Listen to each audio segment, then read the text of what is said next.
Chapter 947. The host is also the least charming host that the system has ever encountered.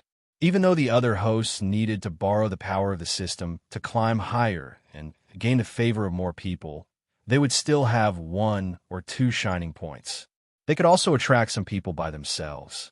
Unlike one Jinping, who could be said to be a good person but was not a good person at the same time.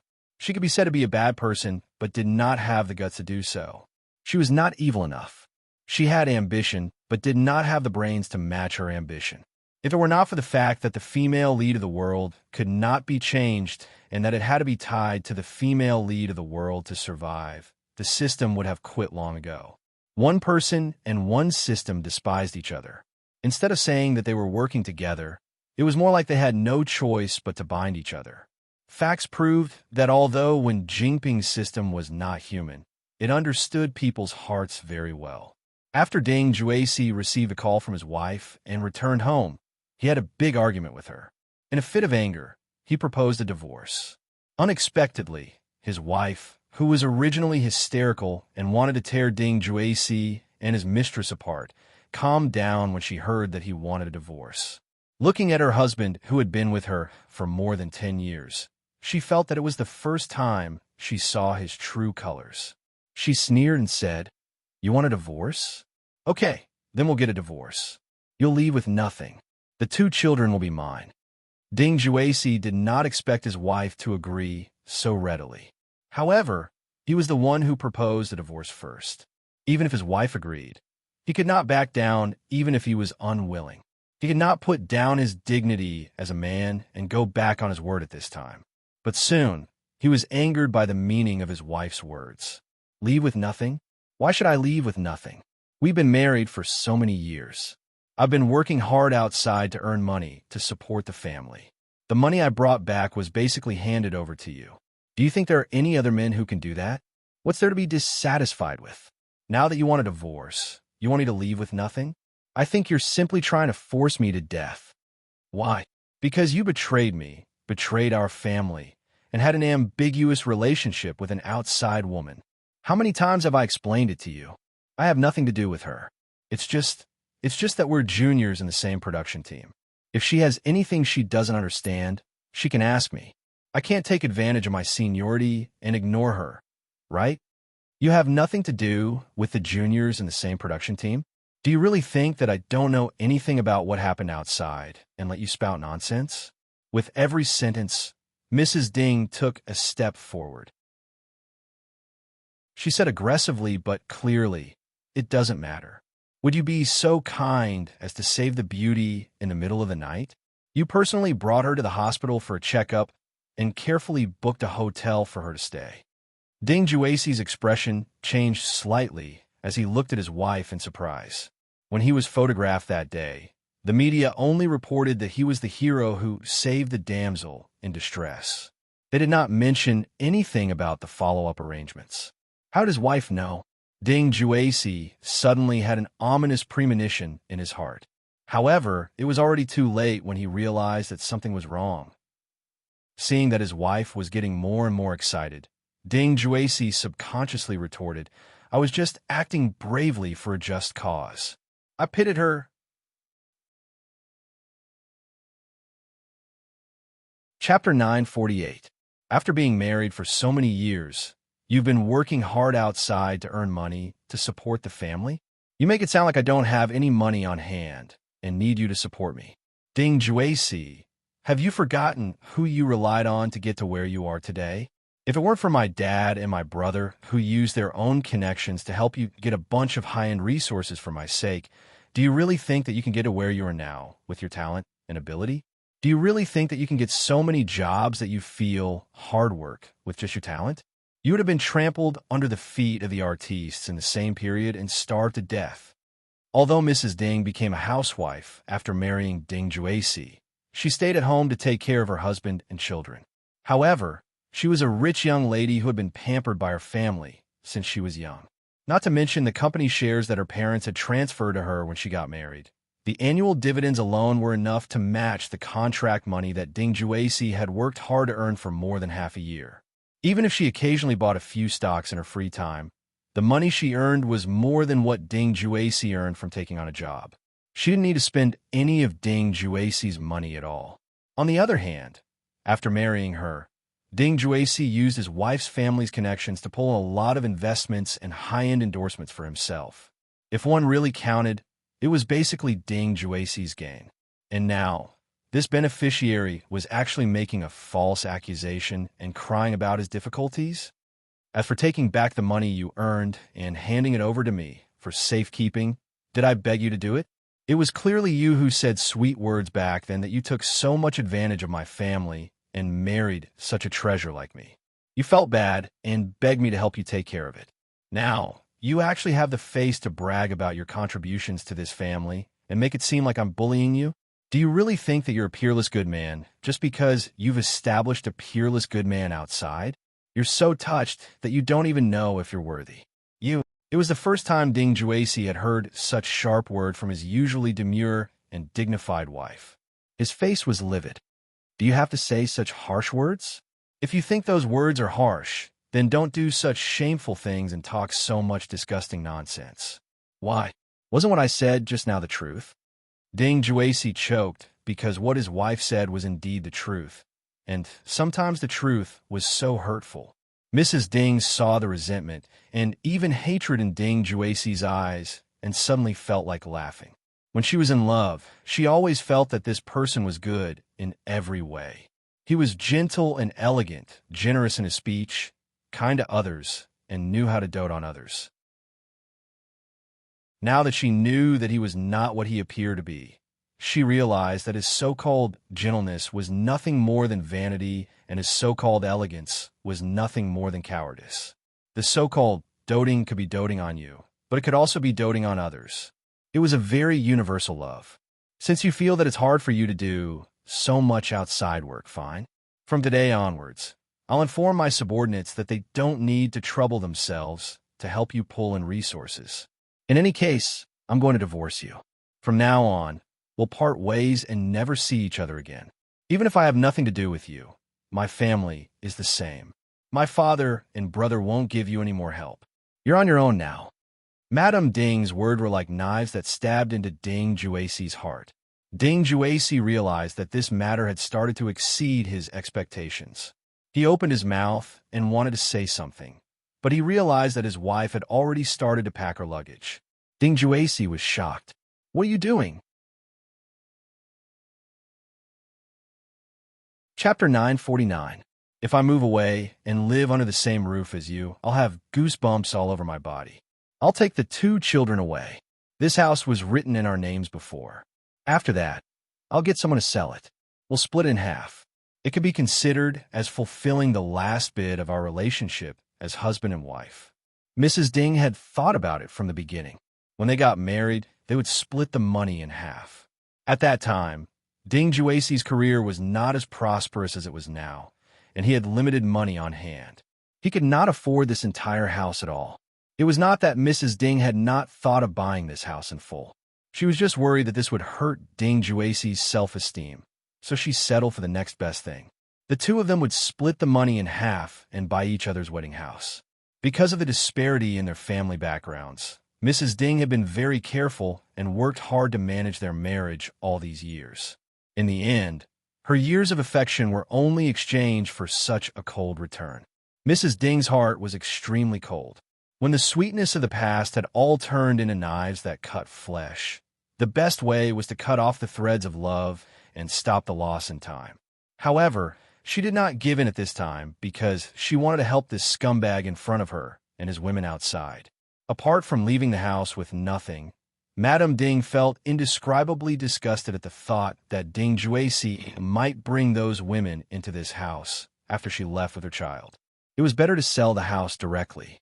From the family to the assets, they would be divided cleanly. They would give it to anyone but these dogs. Of course, the premise is that you cooperate. I'll get someone to send you the divorce agreement after that. Think about what I said just now. After you think about it, sign it. If you don't sign it, we'll meet in court. My lawyer will be waiting for you at any time. Mrs. Ding was nimble and did not lack money. She did not bring any worthless things with her and was prepared to get someone to clean them up after that. In just a few minutes, Mrs. Ding carried a small bag and was about to leave with the 2 children and the nanny. Ding Juesi stood at the side, as if he had not recovered from his wife's neat and tidy handling. It was not until he saw the 2 children that he seemed to have finally found his voice. He asked hoarsely, "Do you really have to be so ruthless?" Mrs. Ding was so angry that she laughed. "You're the one who forced me to be ruthless. Don't you think about the children's feelings? If you move out now, what will people say about me? I am their father. If others laugh at me, they will naturally laugh at them. Do you have the heart to let them lose their father at such a young age and be looked down upon by the people around them at such a young age?" When couples quarreled, divorced, and wanted to reconcile, they loved to bring up their children. Generally speaking, children were a woman's weakness. As long as she used this trump card, she would be in an invincible position. However, Ding Juesi's plan was destined to fail. Hearing his words, Mrs. Ding did not change her mind. Instead, she became even more determined. "So you also know that others will laugh at your child when they laugh at you. Why didn't you think about me and our child when you did those dirty things? Now you want to kidnap me with a child? Do you think you're worthy? The marriage must be divorced. I don't want my child to live with a hypocritical, filthy, and disloyal man. You know what you did is wrong, but you don't have to be punished. When you grow up, you will learn from you and harm other little girls." Chapter 950. Ding Juesi was completely humiliated by his wife. While he was angry, he still tried to defend himself. "You're going overboard. How many times have I told you that there's really nothing between her and September 2nd the year before last, October 9th last year, and half a year ago at XX Hotel?" Ding Juesi's expression became uglier and uglier when he heard his wife spew out a bunch of seemingly irrelevant words like a machine gun. He looked at his wife with an uneasy and fearful gaze. Mrs. Ding saw the change in his expression, and the ridicule on her face became even more intense. "You're not unfamiliar with what I'm saying, right? This is only in the past few years. I don't even dare to think about how many people you've looked for before. Fortunately, I have a physical examination every month. Otherwise, I'm worried that I'll accidentally contract some disgusting disease." Ding Juesi's face turned green and white. He was speechless for a long time. Mrs. Ding asked the nanny to take the children away first. Then she sneered. "Do you really think that I don't know anything and am not prepared to tell you this? If you obediently sign the divorce agreement and leave the marriage with nothing, we'll part on good terms. For the past 10 years, I'll treat it as if I was bitten by a dog and used it to give birth to 2 children. If you want to make a scene, I happen to be angry too. Let's shed all pretense of cordiality and see who will lose their reputation." Mrs. Ding straightforwardly threw out a bunch of warnings and turned to leave. She completely ignored how ugly Ding Juesi's expression was behind her. Ding Juesi's image of a loving wife and a good man that he had maintained for so many years collapsed overnight. Many people saw him as a joke. Those reporters were like wild dogs that smelled meat. They stuck to Ding Juesi at any moment, wishing that they could bite off a piece of meat from him. Mrs. Ding had just brought the 2 children back to her parents' house when this matter was exposed. It indirectly confirmed the fact that Ding Juesi had an affair. Xia Junsheng had specially hired people to keep an eye on Ding Juesi and Wen Jingping. Therefore, they had received the news before anyone else and knew more details than anyone else. Su Yiyan was surprised and impressed when he found out that Mrs. Ding had proposed a divorce with Ding Juesi very neatly. She even took out the evidence of Ding Juesi's infidelity and asked him to leave the marriage with nothing. Otherwise, his reputation would be ruined. She felt that this Madame Ding was truly a heroine. She should treat this kind of scumbag as ruthlessly as the autumn wind sweeping away the fallen leaves and not give them any chance. After Su Yiyan remembered the description of Ding Juesi in the original novel, he vaguely felt that this person was not as upright as he appeared to be. While he asked Xia Junsheng to send someone to keep an eye on the 2 of them, he also asked someone to investigate Ding Juesi. In the end, he didn't know if he didn't investigate, but he was shocked when he did. It was not a coincidence that Ding Juesi had a mental affair with Wen Jingping. Before this, he had already had a physical affair several times. In order to prevent Mrs. Ding from being deceived by this sanctimonious scum, Su Yin asked someone to mail these things to Mrs. Ding on the same day. After Mrs. Ding received it, she didn't seem to have any reaction. Her days went on as usual, and she took care of the children as usual. Su Yin thought that she had already known about Ding Juexi's affairs outside, but she had endured it for the sake of the children and the family. Who would have thought that she didn't want to endure it? Instead, she had already planned a way out after knowing that she had trusted the wrong person. She had endured it so that she could better collect evidence and wait for the opportunity to give the scumbag a fatal blow. She wanted to kick him out of her world and occupy the moral high ground at the same time. There are indeed not many good men in the Phoenix these days. Chapter 9:51. Ning Shirue finally came back from the variety show and rushed to Su Yin's office immediately. He wanted to talk to Su Yin about how she had invited his elder brother to a barbecue party and caused him to starve in the wilderness and suffer from his elder brother's barbecue meal. That was an inhumane tragedy. As a result, he had to deal with such a big melon as soon as he arrived. He was so stunned that he forgot his original purpose for coming here. When he heard Su Yin's words, he slowly reacted and muttered in a low voice, "You don't have to blame everyone." Su Yin was stunned. She looked up at Ning Chirue and said with a faint smile, "Do you know what it means to be a man with a phoenix? Just take it for granted." Ning Chirue frowned and was a little unconvinced. "I know. Isn't it just a poor guy who marries a wife who is better than him in all aspects? Well, it's not really a marriage. It seems that a large number of people marry into the family. You're right to understand it that way." Su Yin smiled at him. "But the man with a phoenix I'm talking about is obviously relying on his wife to get rich, but he still has high aspirations. He thinks that he is capable and talented, and even if he doesn't rely on his wife, he can still make a career out of it. While enjoying the benefits brought to him by his wife's family, he also has high aspirations and hates the negative impact it brings. He feels that the various conveniences provided by his wife's family are holding him back, causing him to suffer unnecessary criticism and humiliation." This. Ning Shure was a little confused by Su Yin's explanation. After a long time, he muttered, "Is there something wrong with their brains?" Su Yin almost couldn't help but laugh out loud. "In our eyes, there's something wrong with their brains, but in their own eyes, it's reasonable. They take advantage of their wife's family to get promoted step by step. They feel wronged and think that they are such noble people. How can you use money and resources to humiliate me? If you do this, what will people outside think of me?" Su Yin looked at Ning Chirue's eyes, which had become surprised and panicked at some point, and chuckled. "Some people even think that if the tiger doesn't show its power, you really think I'm Hello Kitty. Just you wait. Wait until I have a firm foothold in your family. Sooner or later, I will swallow up your family's property. At that time, let's see who dares to look down on me." Ning Chirue was shocked. What kind of terrible and twisted brain circuit was this? Wasn't marrying such a person like her tantamount to inviting a wolf into the house? To put it bluntly, you just don't have the ability, and you're still arrogant.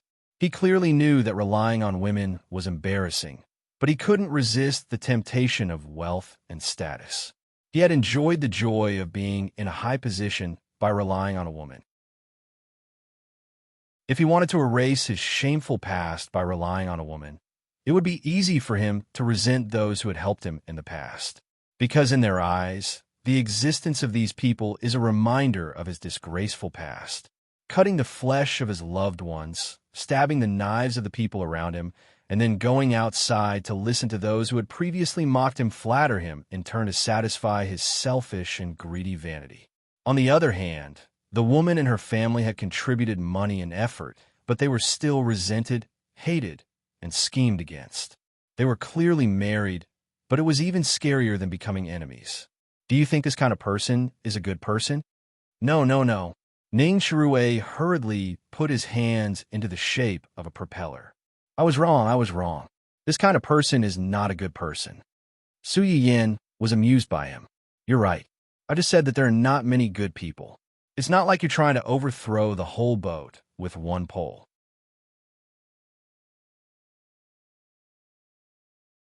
Chapter 952. I just think that these people should be more humble. After marrying someone else's daughter, they should take good care of her, not care about the rumors outside, and live a good life as husband and wife. Or, they should not rely on the woman's family's help from the beginning. If they feel that they have the ability to climb to a high position and have this ambition, they should rely on their own ability to make a career and work hard to be worthy of the woman. Even if it's hard at first, if you really have the ability, gold will shine sooner or later. When that day comes, who won't sincerely praise you for your ability and praise you for being a golden couple? Su Yin did not look down on the poor. On the contrary, she respected and admired those who stuck to the bottom line, had ambition, and relied on their own ability to get out of poverty and become rich. Because such people had no foundation and no background, they had to rely on themselves for everything. The effort and hardship they had to put in was 100 times more than those of the rich. For example, Luo Weebing. He lost his parents when he was young and had a sickly sister. In the face of the heavy pressure of reality and the temptation of sacrificing the bottom line to take a shortcut, he was still able to stick to himself. He relied on his own talent and extraordinary efforts to get to where he was today, step by step. After Su Yin finished speaking, she glanced at Ning Chirue, the young master of a wealthy family, who had always been well protected, still had a confused expression on his face. She could not help but tease him. What? Do you think I'm wrong? No, you're right. You're right. Ning Chirue seemed to wake up from a dream. He touched his nose and said a little guiltily, I just didn't expect Senior Ding to be such a person in private. Senior Ding? Su Yin raised her eyebrows and looked surprised. Do you know him? Have you heard of him or met him? Met him? Ning Chirue looked up at Su Yin as he spoke, for fear that she would regard him and Ding Juesi as jackals of the same tribe. I met him when I was a guest on a variety show. At that time, Senior Ding was also there. He was the oldest in the group, and he took care of us juniors. Oh, Su Yin deliberately dragged out her voice, which made Ning Chirue instinctively feel goosebumps on his back. Then have you observed how he treats his agent and assistant? Ning Chirue pondered for a moment, as if he really had not noticed. When Su Yin saw his expression, he already had an answer. He threw the information that Xia Junsheng had just sent to Ning Chirue. Take a look. This is... Ning Chirue picked up the information and flipped through it. He found that it was all evidence of Ding Juesi beating and scolding his assistant and manager, secretly suppressing newcomers, deliberately leading public opinion to expose the artists in the same batch as him, and publicly acting like a big shot in order to tear down resources. Everything was listed very clearly, making it impossible for anyone to help him clear his name. Oh my God! Ning Chirue's jaw dropped. I really couldn't tell that he was such a person in private. You may know a person for a long time without understanding their true nature. Some people's offstage acting skills are always better than on stage. In this world, there was a kind of person who was very good at putting on a facade. In front of outsiders, they were particularly warm, decent, and helpful. But in front of their acquaintances, they would easily beat, scold, and humiliate them if they were unhappy. It's commonly known as bossy in the nest. Ning Chirue was speechless. I think you are quite unreasonable. President Huo must have been bullied by you at home, right? Uff. When Xia Junsheng came in with another set of information, he heard these words and could not help but laugh out loud.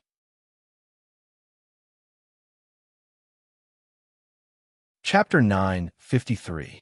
Su Yin coughed lightly and did not continue to scare the innocent young master. She said seriously, What's the matter? This is the newly sent information. Xia Junsheng handed the warm information that he had just received to Su Yin. Su Yin took it and flipped through it slightly. She sneered and said, This guy really has a lot of dirt on him. You can find a pile of it just by looking around. Su Yin said, as she threw the information on the table. Is Hai Yi still trying to suppress it? They tried it first, but there's no movement now. Su Yin raised her eyebrows slightly. No movement? Hai Yi was planning to give up on these two people. Then, what should we do next? Mrs. Ding seems to be preparing to divorce Ding Juacy. If we push too hard at this time, it will be easy for her to do something desperate. Let's give Mrs. Ding some face. We'll temporarily withdraw from this and let the media lead the topic to Wen Jingping. Su Yiyin muttered to herself. If I remember correctly, the drama in which Wen Jingping is the female lead is going to be broadcast soon. On the eve of the broadcast, the female lead sacrificed herself to attract attention for her debut drama. Even if we're rivals with High E, we have to admit that she's dedicated to her work. How can we not help her? Wen Jingping was the female lead of the drama, in which she was the female lead. Since the audition, she had been trying to gain popularity for another drama in Su Yiyin's company. From the director, casting, to the end of filming, to the review, and even the recent official announcement of the broadcast, she was sticking to her like a dragon.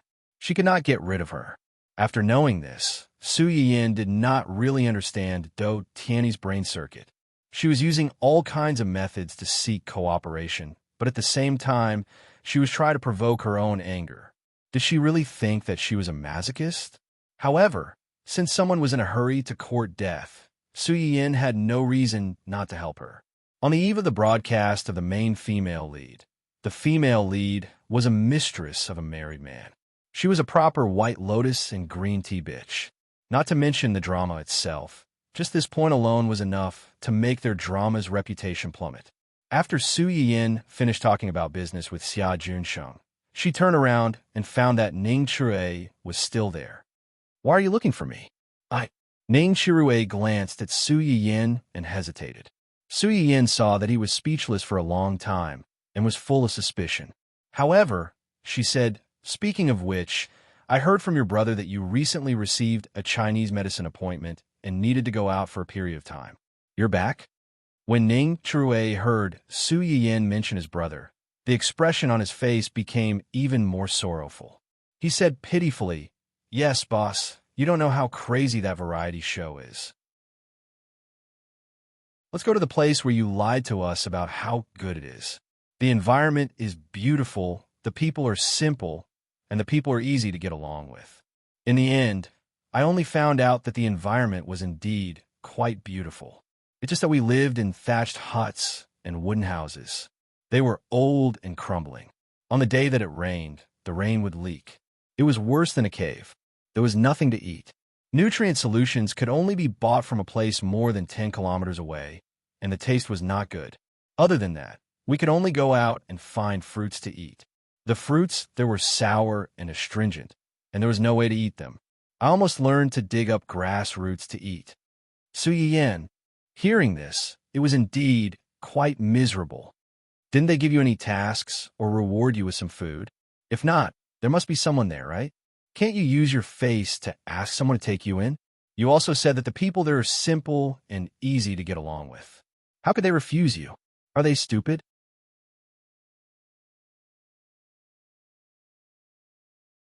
Chapter 954. Ning Chirui was choked by Su Yiyin's words. He was too embarrassed to tell her that he could not let go of the burden of being an idol. So he took the initiative to go to other people's houses to eat and drink. Ahem. The program team did prepare some tasks, but those tasks were also very, very crazy. Walking on a tightrope in the air without any safety measures, going up to the roof without breaking a hole. In short, they were tiring and dangerous tasks that were not easy to complete.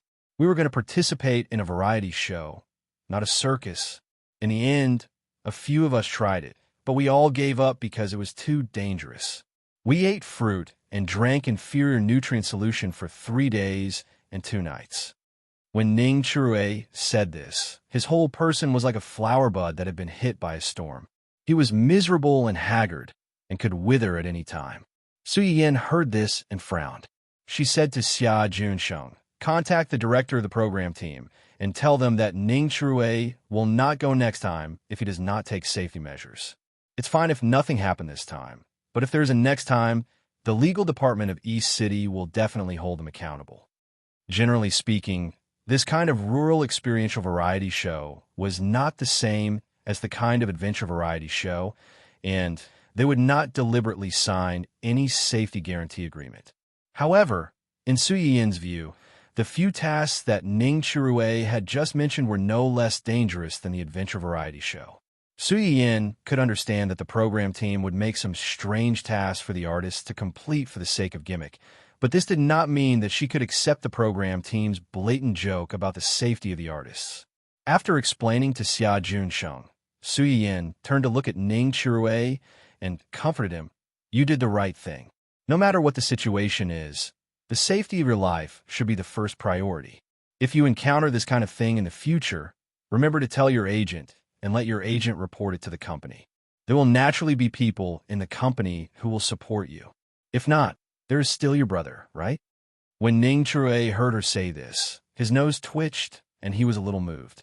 In this world, apart from his family, Su Yin was the first person who said that she would support him. Although Ning Chirue was pampered at home, he was not a spoiled brat. Usually, when he encountered something at work, he would handle it on his own. He would only report the good news and not the bad news. This time, the reason why he deliberately brought up this matter in front of Su Yin was that he wanted to act pitiful in front of her and pave the way for what he wanted to say later. Who would have thought? While Ning Chirue was feeling touched, he heard Su Yin say with disdain, "You're a rich second-generation heir, but you know how to swallow your pride at this time. Where's the arrogance you had when you dared to give me the cold shoulder the moment we met? Could it be that after falling ill, his personality had softened? Don't forget, I spent a lot of effort to save your life. If something were to happen to you now, who would work for me for the next 9 years? Didn't I suffer a huge loss?" Ning Chirue was speechless. Well, he had to swallow back the feeling of being touched just now. Su Yin raised his head and frowned. "Why are you still here? Is there anything else?"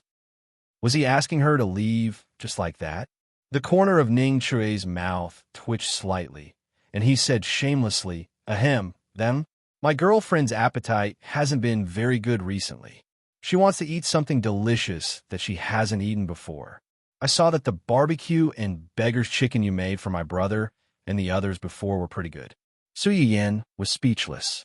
After all this time and beating around the bush, it turned out that he was thinking about her family's food. Xia Tolman's girlfriend Ning Shi, who was unexpectedly cued, was speechless. "I'm not a real person, but you're a real dog."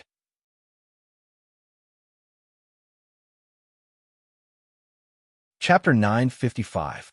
Su Yin saw through Ning Chirue's thoughts at a glance and remembered Lan Jiaye, who came with Yin Shaoran that day. Lan Jiaye's girlfriend and Ning Chirue's girlfriend were best friends. Lan Jiaye must have been preoccupied that day.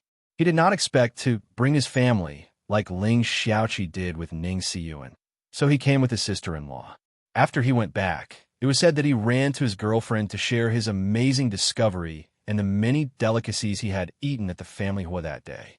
Thoughts 1, 2, 3, 4, 5. The result was obvious. A man who ate alone did not deserve to have a girlfriend. Although the two of them didn't break up, domestic violence was inevitable.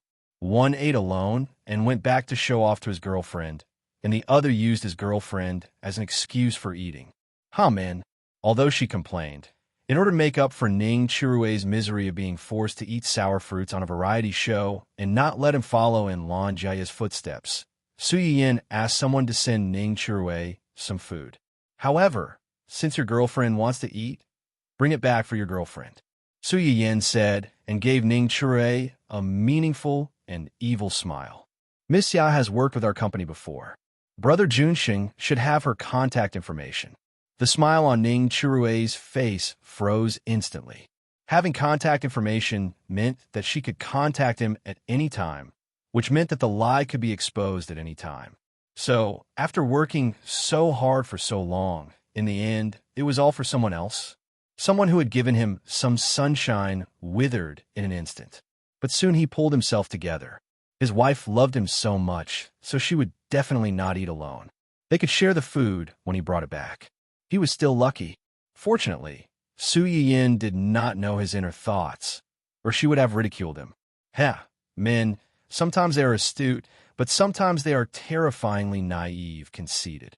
In front of delicious food, what was a boyfriend? Could it be eaten? Su Yin asked Xia Junsheng to stop for the time being and no longer let people influence the public opinion on the internet. However, the news that Mrs. Ding brought the child back to her parents' house was exposed by other media not long after. Madame Ding's action also caused the righteous passers-by, who were originally wavering and did not know which side to stand on, to instantly switch sides.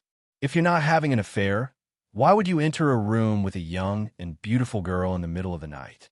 If you didn't cheat, why would your wife take the child back to her parents' house in a fit of anger? As it turned out, the more intense the love affair, the more people liked it.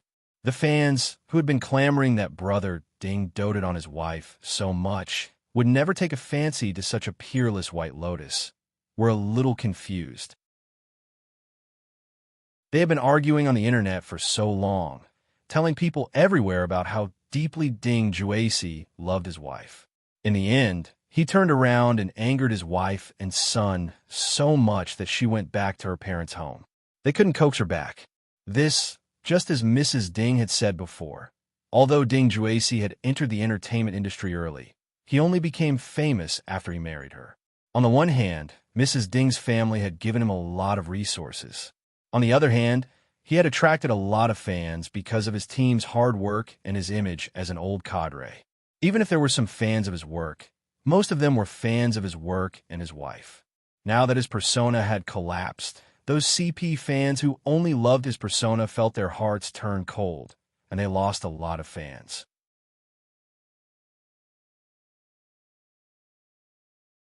Chapter 956. Ding Juesi's team was extremely anxious when they saw this, especially his manager. When he found out that Mrs. Ding had brought the child back to her parents' house and was determined to divorce Ding Juesi, he was so angry that he almost went into shock on the spot. Is there something wrong with your head? I've reminded you before to pay attention to your image. You're a public figure and a married man. No matter how much you like her, you shouldn't get too close to that woman. You refuse to listen and even let someone take photos of the two of you entering the room together. Now, everyone thinks that you're having an affair. Even your wife was finally angered back to her parents' house and wants to divorce you. Are you satisfied? The manager circled around Ding Juesi. Didn't you say that the two of you have a good relationship and that she listens to everything you say? Then why are you suddenly getting a divorce? She wants to bring the child back to her parents' house, but you don't know how to coax her. You let her leave just like that and even got photographed. Do you think the current situation isn't chaotic enough? Ding Juesi was scolded by his manager. His face was terrifyingly gloomy, but he did not refute. Ding Juesi's manager scolded for a while, and his anger subsided a little. No, this matter can only be resolved with your wife's cooperation. Go and find your wife now. I don't care if you coax her, beg her, or kneel down. You must get her to speak up for you. When the time comes, you can say that because of the incident on the internet, many people are squatting near your house. You're worried that they will hurt your wife and child, so you ask them to temporarily go back to their parents' house to avoid them. There won't be any problems between husband and wife. This way, not only can you solve the current problem, but you can also maintain your image of doting on your wife. Ding Juesi's manager felt that he had thought of a good idea. He looked at Ding Juesi expectantly, hoping that he would do as he said. However, Ding Juesi revealed an awkward expression and did not agree immediately. When the manager saw him like this, his heart could not help but skip a beat. He had an ominous premonition. Is there something important that you haven't told me? Tell me honestly, did your wife really want to divorce you because of this incident? Ding Juesi opened his mouth and hesitated. As if seeing Ding Juesi's hesitation, the manager paced back and forth angrily. It's already time. What else can't you say? Do you really want to kill yourself before you tell me the truth? Ding Juesi had no choice but to briefly explain what he had done all these years. By the way, he could also tell him that his wife already knew about these things, and she probably had evidence on hand. If he chose not to divorce her, she might publicize the evidence in a fit of anger and ruin his reputation. Ding Juesi's manager almost fainted when he heard that. Ding Juesi, hello. Why are you only telling me such an important thing now? He originally thought that Madame Ding had returned to her parents' house in a fit of anger because Ding Juesi had been photographed. If that was the case, it wouldn't be a big problem. After all, Ding Juesi had repeatedly confirmed to him that he did have feelings for Wen Jingping, but he didn't really have sex with her. As long as it wasn't really an affair, he had a way to turn the situation around. But now, before this matter was resolved, a certain someone had exposed a lot of old news for him. It was obvious that Mrs. Ding's plan would not work. The agent gritted his teeth and said, "Now, we can only put all the blame on that woman." Ding Juesi was stunned. "What do you mean?"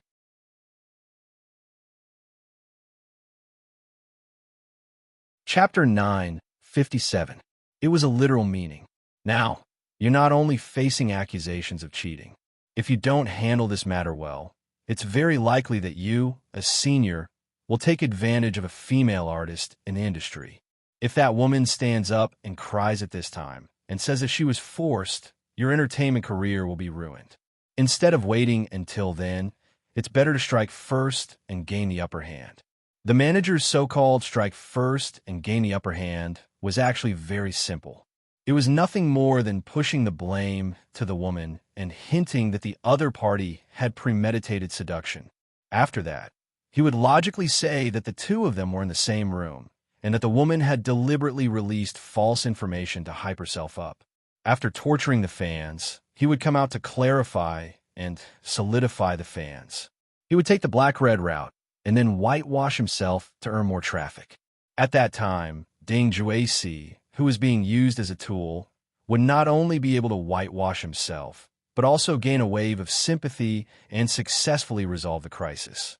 However, what the manager didn't expect was that Ding Juesi, who had been a little numb when he mentioned his wife not long ago, immediately jumped up when he mentioned Wen Jingping as if his Achilles heel had been poked. "No." The manager choked and asked with a dark face, "Why not?" "Anyway, it's just not possible." The manager choked and looked at Ding Juesi suspiciously. He sneered and said, "Don't tell me you've fallen in love with this woman? Even if you have, what are you going to do? Divorce your wife and be with her?" Ding Juesi's face twisted for a moment. He wasn't stupid. Of course, he knew that if he separated from his wife and was with Wen Jingping at this time, he would ruin his future. However, being rational was one thing, and being emotional was something else entirely. Rationality told him that he couldn't do this, but there was a voice in his heart that encouraged him to pursue Wen Jingping. He had to love her and dote on her, but he couldn't hurt her. Just like after his wife brought the child back to her mother's house, Ding Juesi also regretted his impulse and said something like divorce so easily. But more than that, he heaved a sigh of relief. He felt that this was good. This way, he could regain his freedom and pursue Wen Jingping openly. When this thought appeared, Ding Juesi himself was shocked, but he couldn't resist the inexplicable temptation. He wanted to slide into the abyss uncontrollably. Ding Juesi's manager saw that he didn't speak for a long time, and his patience was gradually running out. He directly gave an ultimatum. "She can only choose one of you as star. You choose." The manager thought that if he threatened Ding Juesi with his future, he would definitely choose his career without hesitation. Unexpectedly, Ding Juesi remained silent. In the eyes of the manager, this silence meant that Ding Juesi was willing to give up the reputation and status that he had worked so hard for all these years for a woman. The manager's face darkened completely. He pointed at Ding Juesi and said through gritted teeth, "Good, good, good. Ding Juesi, you're really good. Do you really think that the company and I can't do without you? Fine. Since you love her so much and want to protect her so much, then you can die with her. I don't care about this anymore. Don't come looking for me, even if you regret it in the future. From today onwards, I'm no longer your manager." After saying that, the manager turned around and left. Ding Juesi stood where he was with a livid face. He looked at the manager's back view and felt that something important was leaving him one after another. He had thought of struggling, but as soon as this thought appeared, it was scattered by something invisible. He calmed down and wanted to search again, but the initial struggle had already disappeared.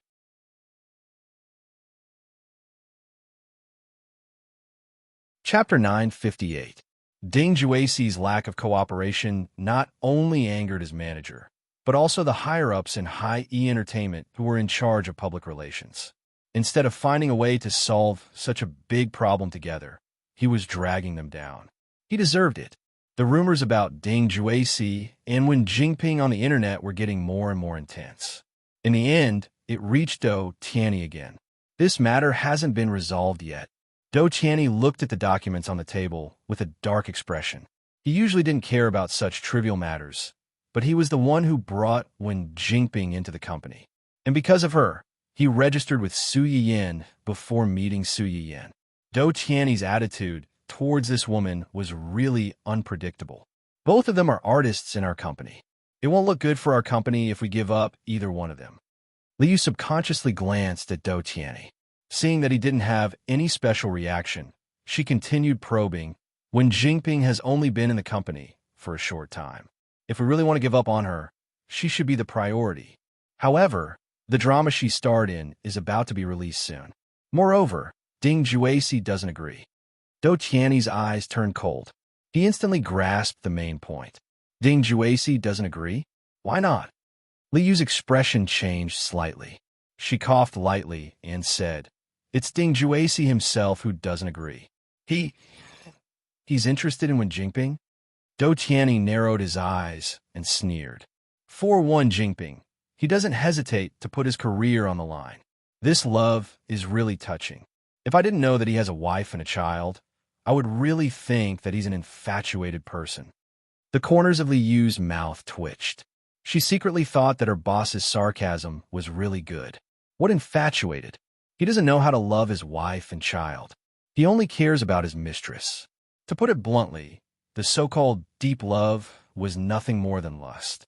Because of this, Ding Juecy fell out with his manager. His manager has already applied to not take him in. Since it's a lord who loves beauties and not his kingdom, then I'll grant him his wish. Let the company release a statement to refute the rumors about their relationship. It doesn't matter if the people outside believe it or not. The company's reputation has to be taken care of. As for whether Ding Juecy could make a comeback in the future, they didn't really care. Without Ding Juecy, there were plenty of newcomers in the company to replace him. No one was irreplaceable. When Liu heard Dou Tianyi's words, she heaved a sigh of relief. Ding Juecy's father-in-law was a small shareholder of Hi-E Entertainment. Although he didn't have many shares, it was still easy for him to control a small artist. Liu had also heard about the dirty things that Ding Juecy had done. Madame Ding had brought the child back to her parents' house at the cusp of the storm. It was obvious that she had made up her mind to divorce someone. Anyone would be angry after being cuckolded for so many years. If her boss wanted to protect Ding Ju, it would be troublesome in the future. If he gave up now, it would save him a lot of trouble. However, Miss Wen's new drama is about to start airing soon. If there's such a scandal on the eve of the broadcast, the ratings will probably be affected. As soon as Liu finished speaking, Dou Tianyi glanced at her and chuckled.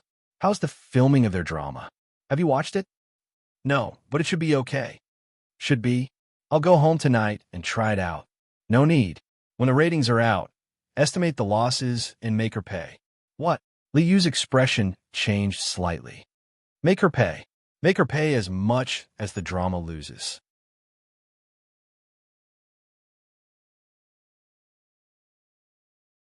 Chapter 9:59. I'm afraid she doesn't have that much money. If she doesn't have money, then she'll find a way to earn it. Liu's heart couldn't help but tremble. Back then, Dou Tianyi realized that Wen Jingping was special and almost gave in to her every request. Wen Jingping said that she wanted to act and be the female lead. Dou Tianyi specially invested in a drama for her and let her, an inexperienced newcomer, enjoy the thrill of privilege. Unfortunately, this special treatment didn't last long. Treasures were called treasures because they were rare and precious. However, when there was a better substitute, could the previous treasures still be considered treasures? The answer was obvious. Liu just didn't expect Dou Tianyi to be so ruthless. The script of a big production had a certain degree of risk. Although Liu hadn't watched the finished film, before the filming of the drama was completed, he had heard a few old actors complain to the director about how Wen Jingping was slowing down the progress of the production. They were all elites, So how could Liu not tell that they were tactfully complaining to him that when Jinping's acting was not good enough and that she could not control the scene? A drama where the female lead couldn't control the scene. It was obvious what would happen when it was aired. When Jinping had made this request to Dou Tianyi, she had imagined that she would be like the female lead in the drama and become famous overnight. She had never thought that the drama would eventually turn around and cause her to be caught in a trap and bear a huge debt. Thinking of this, Liu subconsciously glanced at Dou Tianyi. Investing in Wen Jinping's drama was considered a big investment for Hai Yi, but to Dou Tianyi, it was just a drop in the ocean. No matter what, he had once wanted to treat her differently. Now, he could easily push her into the abyss without any psychological burden. His boss really wanted people to live if he loved them, and wanted them to die if he hated them. Because when Jinping and Ding Jueси had delivered themselves to her door, Su Yiyan was in a very good mood for the next few days. Her work efficiency had significantly improved. She got off work on time every day and went home to accompany her child. That day, when Su Yiyan returned home, Hua Qinhuan had not yet returned. As soon as she entered the house, she saw the nanny feeding the little guy. As soon as the soft little dumpling saw his mother, he immediately pulled the pacifier out of his mouth and waved his little hands as he cried out. Su Yiyan's heart was instantly pierced. She dropped the things in her hands and rushed over impatiently. She took the little boy from the nanny's arms and rubbed his chubby, little round face. "Baby, did you miss your mother today? Mama misses you so much." Perhaps the little fellow was tickled by the rubbing. He giggled and raised his little hand to pat his mother's face. The smile on Su Yiyan's face immediately deepened. She held the little guy's milk bottle and said, "You go do something else first. I'll feed him."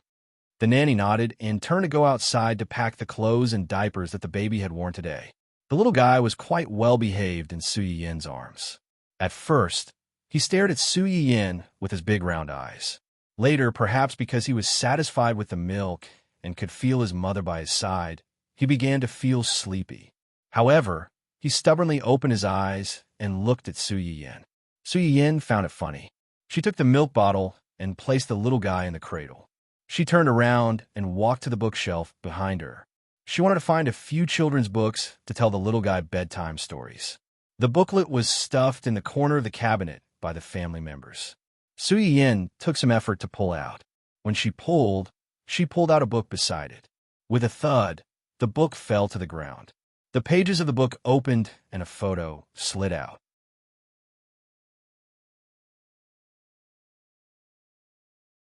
Chapter 960. Su Yiyan raised her eyebrows and bent down to pick up the photo. When she turned it around, her eyes widened in surprise. In the photo was a 14 or 15-year-old girl wearing a school uniform.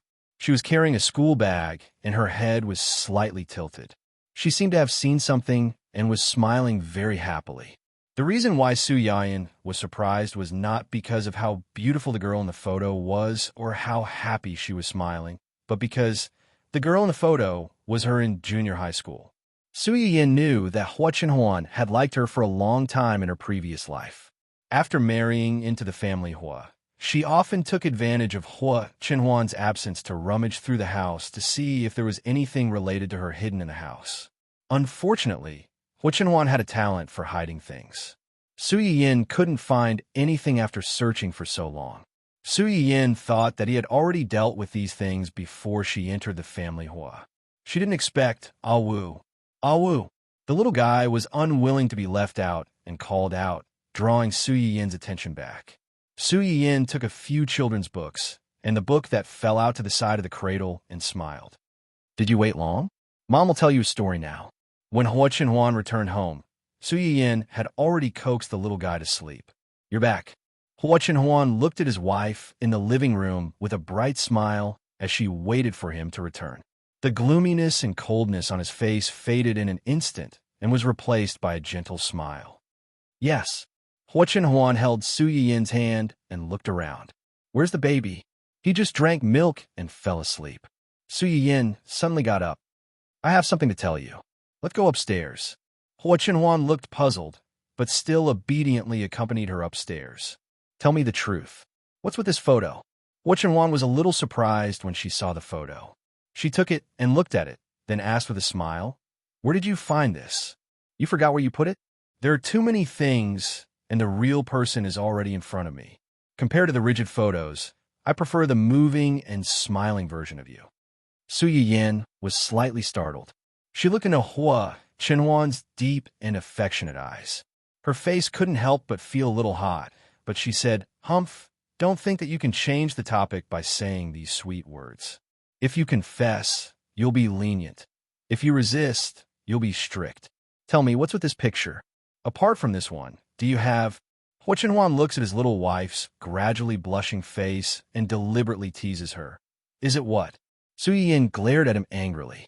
"Do you have other photos or something else? Come with me." Su Yiyin blinked and followed Hua Chenwan to the third floor. The third floor of the family Hua seemed to be Hua Chenwan's parents' room. After Hua Chenwan's parents passed away, the third floor was sealed off. Except for a period of time when Uncle Zhang personally went upstairs to clean, no one else went upstairs. Su Yiyin followed Hua Chenwan to the third floor. After walking for a while, they stopped in front of a small old room. This room was located at the end of the corridor on the third floor, right above Hua Chenwan's toy room. Hua Chenwan added 3 locks to this small room. After manually entering the password and verifying fingerprints and facial recognition, the door opened with a click. Such a complicated decryption process was enough to show that the owner of the room valued this room. Su Yiyin was also very curious about this room. What exactly was in there?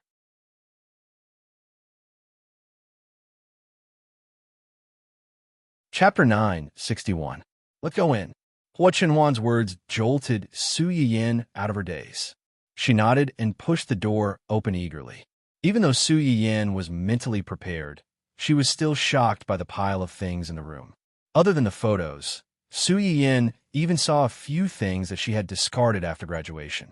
Su Yiyin was embarrassed and almost couldn't help but ask Hua Chenwan, "Are you a pervert? You even want the things that I threw away?"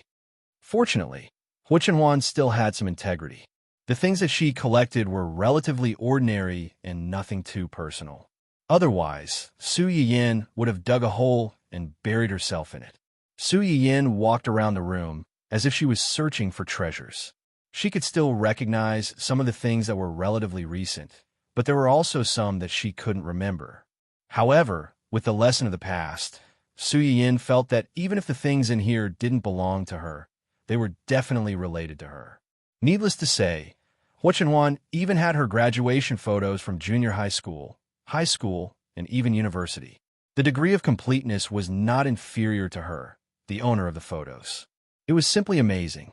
Su Yiyin went from being surprised to being embarrassed to being numb. Finally, she sighed subtly. Unbeknownst to her, there was someone who had been paying attention to her and had never taken his eyes off her. If it were someone else, Su Yiyin would only feel her hair stand on end.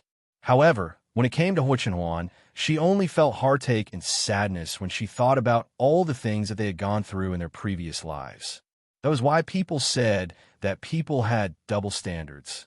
Those who were favored were always fearless.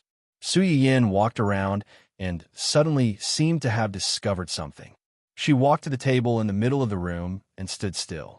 She frowned and said, "Why does this specimen look so strange?" And this thing was also related to her. Why didn't she have any impression of it? Hua Chenwan saw that Su Yiyin had noticed the specimen and her eyes flashed. He walked to Shu Yai's side and smiled faintly. "Have you forgotten? This is a gift from you. I gave it to you?" Su Yiyin blinked with a blank face. "What did I give you this? In front of the cake shop in the south of the city, did you give a bunch of dried flowers to a strange little brother?" Su Yiyin was stunned, and the expression on her face changed from confusion to shock. "You're that little brother? At that time, it was you who saved me." When Su Yiyin was almost 12 years old, she went out to play with her classmates. However, she was targeted by a group of outlaws who wanted to kidnap her and ask her family for a ransom. Although Su Yiyin was young at that time, she was not stupid. She realized that something was wrong and immediately sent a message for help to her family. Then, she and her friend split up and ran toward a crowded area. But at the time, she was only an 11 or 12-year-old child. There was no way she could outrun an adult man who had traveled extensively. Just as those people were about to catch up with her, a car stopped in front of Su Yiyin. A handsome little brother rolled down the car window and asked her in a low voice if she needed help. Su Yiyin could not explain why she trusted him so easily when she was surrounded by danger. Perhaps it was because the car did not look like an ordinary car, or perhaps it was because the smile on the young man's face was too warm and kind. She got into the car in a daze. Fortunately, the little brother did not betray her trust. He comforted her gently along the way. After confirming her condition, he sent her to a safe place and waited for her family to pick her up. That person was actually you. Su Yiyin turned to look at Hua Chenhuan in surprise. It was as if she wanted to find some traces of the past on his face.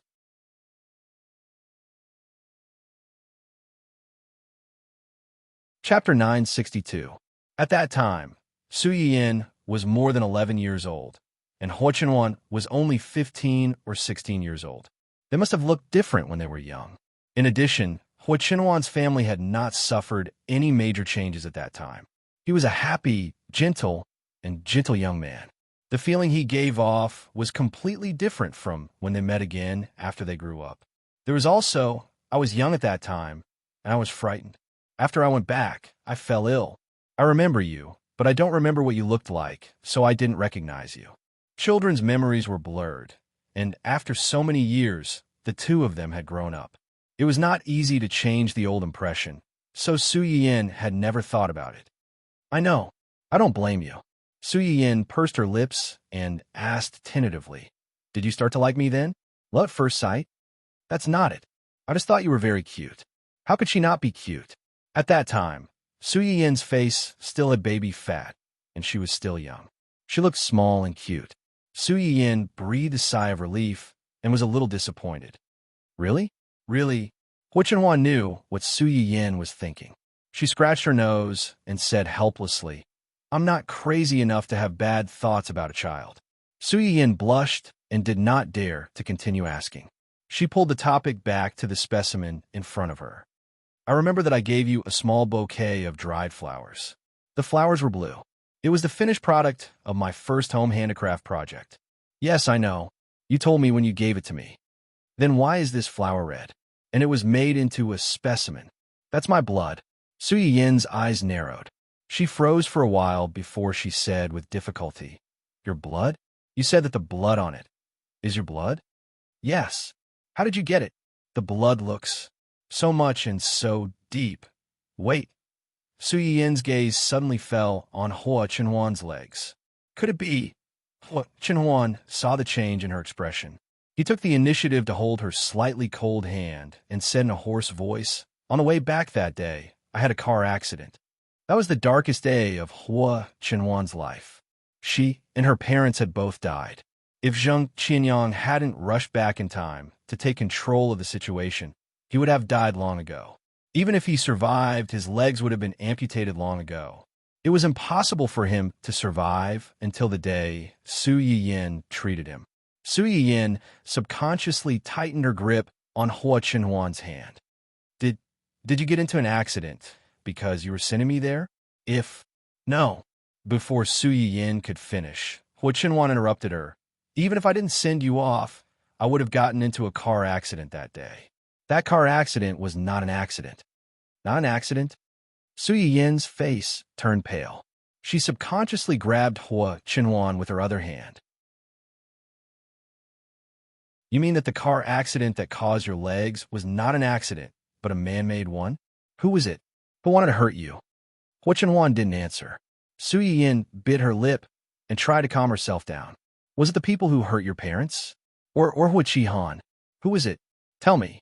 After Su Yiyin's questioning, the room fell into a dead silence again.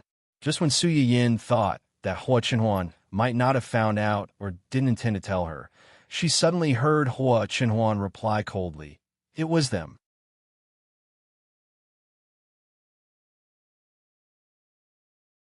Chapter 963.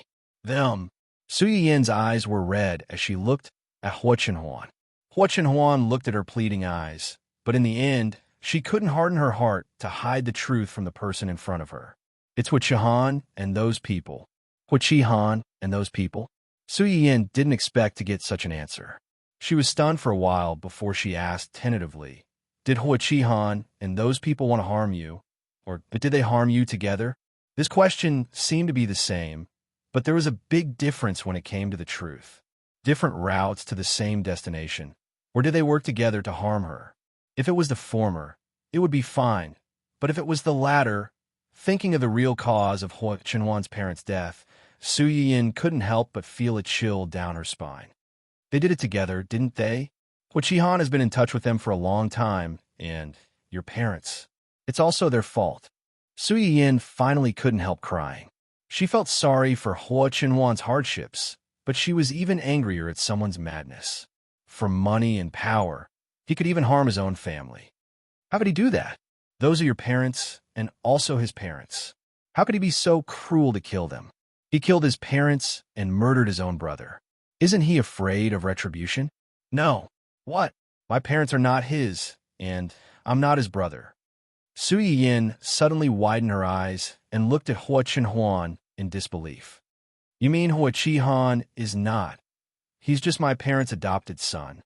Adopted son? How could that be? Why have I never heard of this? Not many people know about this. My parents fell in love freely, and they were abroad for a long time.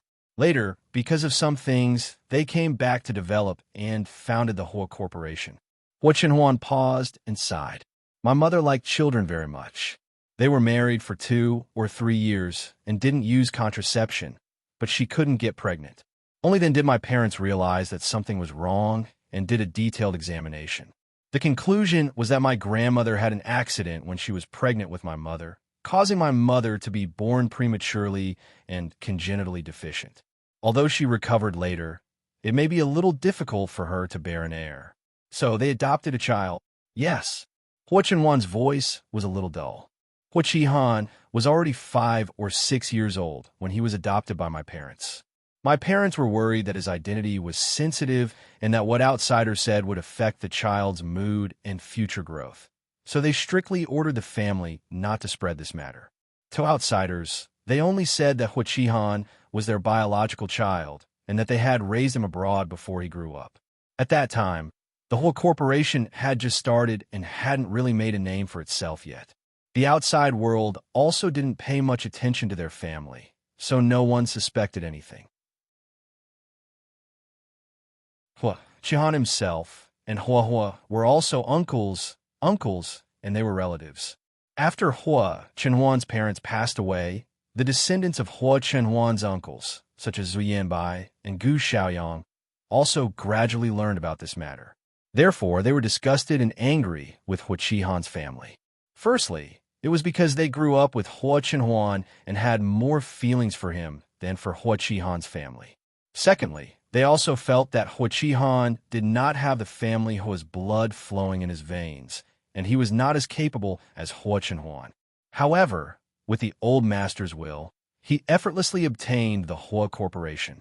No matter how they looked at it, it felt like a turtle dove had taken over the magpie's nest and robbed Hua Chenhuan of his belongings.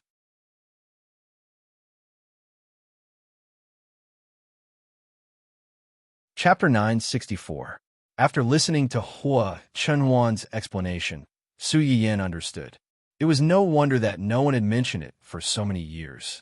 It was no wonder that Hua Chihan, who was only the adopted son of the family Hua, had been able to control the whole corporation for so many years.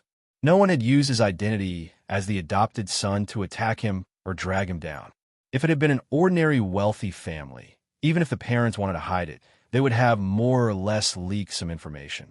However, the family Hua did not. From this, it could be seen that Hua Chenhuan's parents really treated Hua Chihan as their own son. They had considered everything for him. Unfortunately, he did not deserve it. You just said that it was not easy for your parents to have a child. It was not easy to have a child, but it was not impossible. When Hua Chenhuan said this, his expression softened a little. My mother was almost 50 when she was pregnant with me. She was really in advanced maternal age. My father was worried that it would be dangerous for her to give birth to me, so he did not intend to have a child from the beginning. However, my mother refused. She felt that since God allowed her to be pregnant with me at this time, there must be a reason. Since she was pregnant, she would give birth to me. It was not like she could not afford to raise me. When Hu Chenhuan said this, he couldn't help but laugh. Because of this, my mother almost divorced my father. Of course, my father did not agree. He could only compromise and promise my mother to give birth to me. When I grew up, my father often talked about this in my ear. He felt that I had ruined their relationship. They had been married for so many years and had never quarreled. However, because of this, my mother actually divorced him. Of course, he said in a joking tone. However, Hu Chenhuan could not help but smile when he thought of that jealous look on his mother's face. Su Yiyin was affected by his emotions and smiled as well. However, at the same time, she felt a little regretful. If she could have lived in the same era as Mother Hua, she might have been able to help her have her own child. In that case, they might not have adopted Hu Chihan, and a lot of things would not have happened later. But on second thought, if things really went as she wished, she would not be able to meet Hu Chenhuan at the right time and be with him. In this world, there are always gains and losses. It was difficult to have the best of both worlds. After learning that Hu Chihan was not part of the family Hua's bloodline and was only an adopted son, Su Yiyin's heart grew heavier.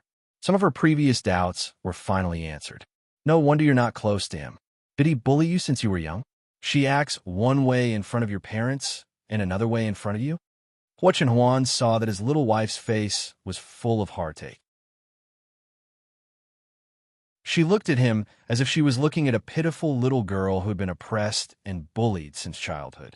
While feeling helpless, she also felt a little sweet from being cared for. Actually, I didn't spend much time with him. When I was young, he was quite nice to me. He would celebrate my birthday with me and buy me toys. Unfortunately, he later married his wife. My mother did not get along with that woman. For Hu Chihan's sake, she could not have a conflict with that woman. My father could not bear to see my mother wronged, so he often took my mother and me out to the small villa on the top of the mountain that I took you to before. Now that she thought about it, it seemed that the relationship within their family had become inexplicably tense since that woman had married into the family. Although there was no substantial conflict, it was this kind of hidden undercurrent that made people feel even more oppressed and gradually drifted further and further away.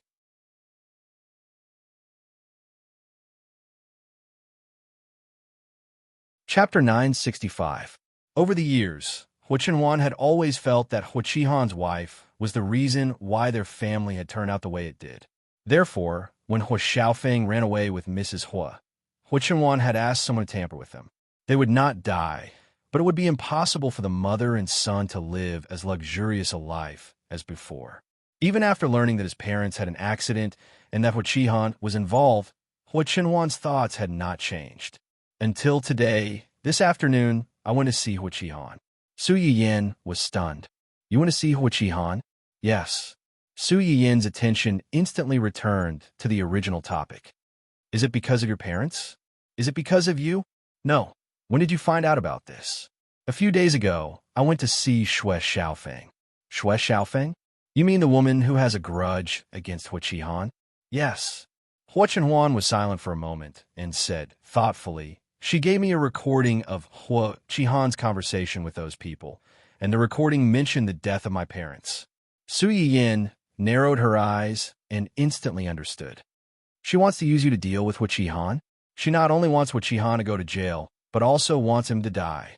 Hu Chihan was already letting him off easy by only asking him to pay for one of the 3 lives in the family. Su Yiyin did not doubt it. Compared to this, she was more concerned about. You didn't even tell me such an important thing. Hu Chenhuan held Su Yiyin's hand that was pointing at her and explained in a low voice, You know that my uncle has been looking for that group of people for so many years, but every time there is a clue, it will be cut off halfway. So this time, we plan to use Hu Chihan as bait to fish out those people. This matter needs to be kept secret, and it is not suitable for too many people to know. Besides, I didn't go to Hu Chihan before, so I couldn't tell you about this. Su Yiyin was angry because she was worried about Hua Qinhuan's involvement. After listening to his explanation, her worry had suppressed her initial anger. She said anxiously, "How are you going to use Hua Qihan as bait to lure those people out? Will be dangerous?" Zheng Xinyang's job was special. Someone who could make an enemy of him couldn't be an ordinary villain. As long as Su Yiyin thought that Hua Qinhuan's parents died because of these people, and that Hua Qinhuan's leg could not be separated from them, her heart could not stop thumping, and she felt uneasy. "I'm fine." Hua Qinhuan knew what she was worried about. "Uncle is better at this. He will send someone to deal with this. I won't do anything." Su Yiyin breathed a sigh of relief when she heard that, but she was still worried. "What about Uncle? Will he be all right?" "Nothing will happen to Uncle. These people targeted my parents and me because they couldn't touch Uncle back then. They couldn't hurt Uncle back then, and it's even more impossible now." "That's good." Su Yiyin's face looked better. "But will Hua Qihan cooperate? When you want to see him today, did he scold you? How do you know that he scolded me and not the other way around? How can such a reasonable person like you scold others? If you ask me, a crazy person like him shouldn't talk so much to him. If you can do something, you shouldn't talk nonsense. But now that he's locked up in the police station, you can't do anything to him. You can only scold him." Su Yiyin glanced at him with disappointment. "You can't beat him when it comes to scolding people."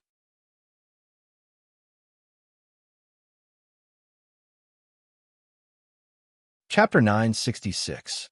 Hua Qinhuan reached out and pinched Su Yiyin's face. She smiled faintly and said, "I didn't scold him, but I made him so angry that he wanted to hit me."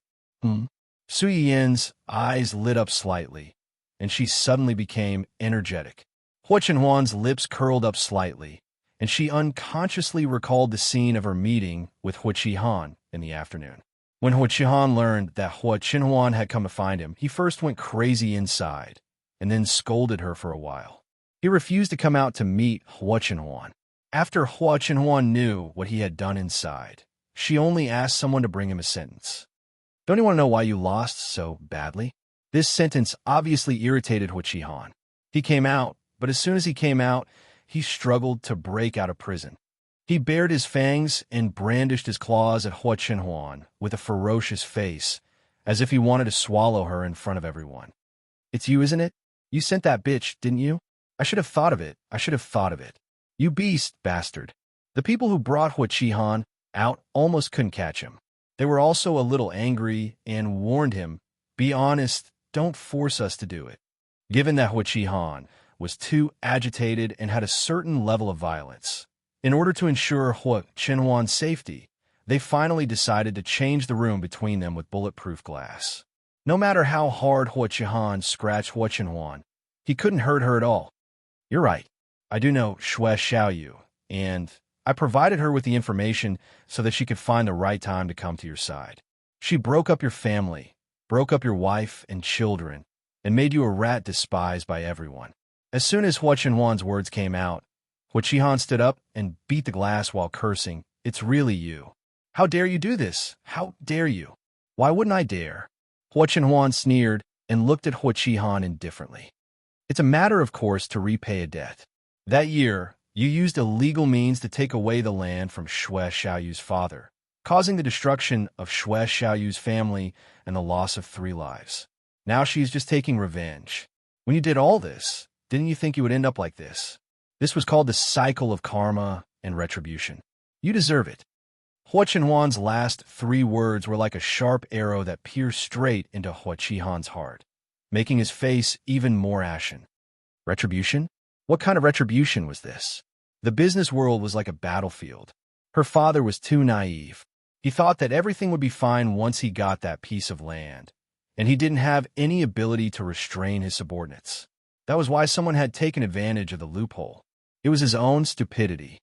Who else could he blame? In the business world, it was normal for the winner to be the king and the loser to be the bandit.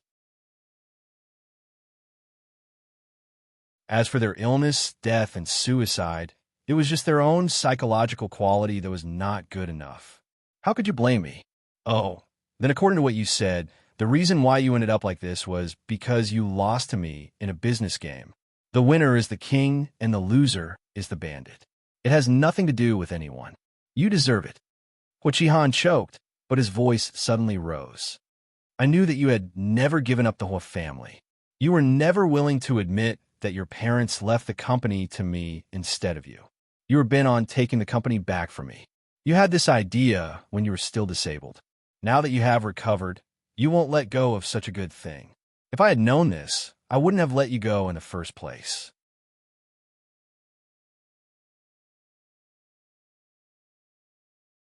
Chapter 967. Was it because you were soft-hearted? Huaqihan raised her eyebrows and looked at him mockingly. It was because you didn't find a right time to do it. If Uncle hadn't come back in time, you would have done it to me, right? Hearing Huaqihan mention Zheng Qianyang, Huaqihan seemed to have been splashed with cold water and instantly calmed down. I don't know what you're talking about. Huaqihan's eyes wandered, and he obviously felt guilty. Huaqihan had already seen through this person's nature, so she was not surprised. It doesn't matter if you don't know. It's fine as long as I know. Huaqihan's heart thumped, and he looked at Huaqihan with a guilty panic in his eyes. He intuitively felt that Huaqihan might have known something. Sure enough, the next second, Huaqihan took out a recording pen. Huaqihan initially did not know what Huaqihan wanted to do. It was not until his voice came from the recording pen that Huaqihan's expression finally changed. How did you get this? It's that B asterisk TCH. That B asterisk TCH gave it to you. Huaqihan's face turned red, and he looked at Huaqihan with regret and resentment. If I had known this, I wouldn't have taken her with me because of our past relationship. Huaqihan heard him say this and sneered. After so many years, you're still so sanctimonious. You always take a woman with you when you flee. Isn't it because she makes you feel smug and fully satisfies your vanity as a man? Do you want to prove that you're not a traitor, that there are still people who love you wholeheartedly, not for your name, not for your money? The last layer of cover was removed, and Huaqihan's face was distorted. If the two of them were not separated by a thick layer of bulletproof glass, Huaqihan would have desperately rushed over to Huaqihan and perished together. I don't want to talk about her anymore. It's a fact that you lost to a woman. This is something you can't change no matter how you deny it.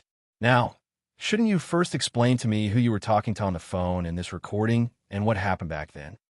Huaqihan never thought that his phone call with those people would be discovered, let alone that what happened back then would be exposed. His face turned green and white. After a long while, he replied perfunctorily, "It's just some hooligans I provoked in the early years. They couldn't wait to come over and step on me when they saw that I was down and out. Don't you know the feeling of a tiger being bullied by a dog when it's down? So, it's the local ruffians that you got into trouble with in your early years." Huaqihan pondered for a moment before chuckling. What kind of hooligan is he? How could he threaten you? Even when you were still the head of the whole corporation, you were so afraid of them and were willing to be blackmailed by them. What they know must be some big secret, right? For example, Huaqihan looked directly into Huaqihan's eyes, and the warmth in her eyes dissipated little by little. My parents' death back then was related to you. Huaqihan's face changed drastically. He stood up and knocked over the chair behind him. What nonsense are you talking about? My parents' death was an accident. An accident. Don't think that you can pin such an inexplicable charge on me just because I've been kicked out of the whole corporation by you. My parents' death had nothing to do with me. Just based on this recording, they wanted to pin this groundless crime on me. Huaqihan, do you really think that you can do whatever you want just because you have the whole corporation now?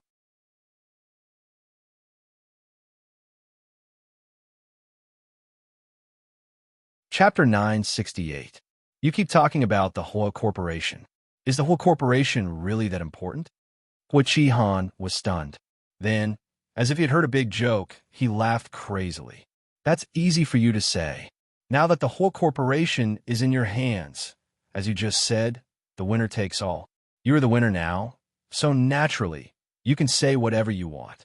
If the whole corporation is not important, why did you spend so much effort to let that be asterisk TCH come to me to sow discord between my family and unite the company's shareholders to vote me down.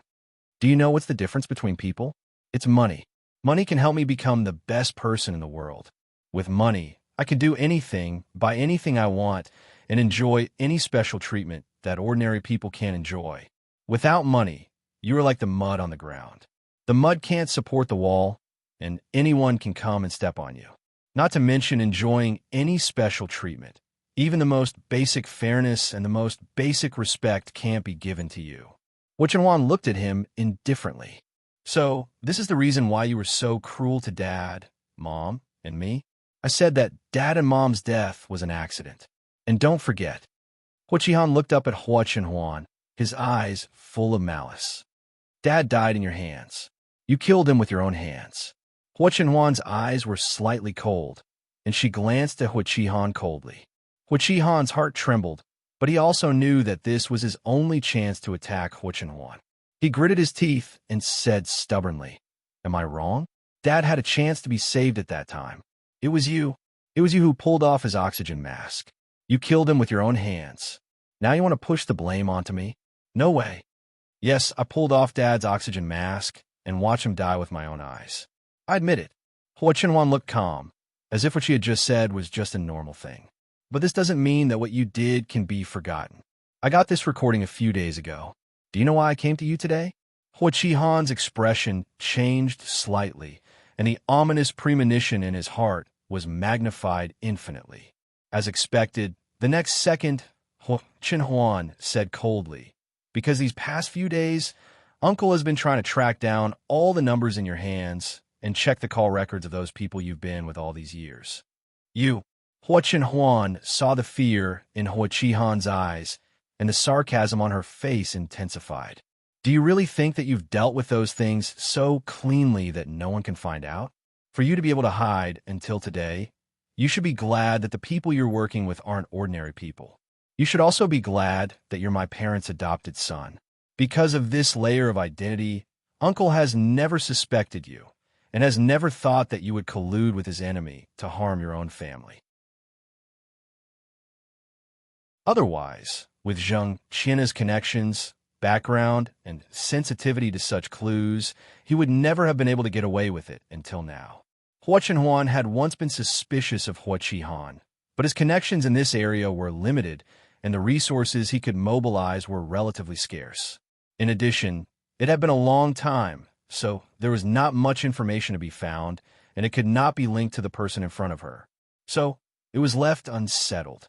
Thinking of this, Hu Chenhuan looked up at the man she had once called brother and asked the question she cared about most.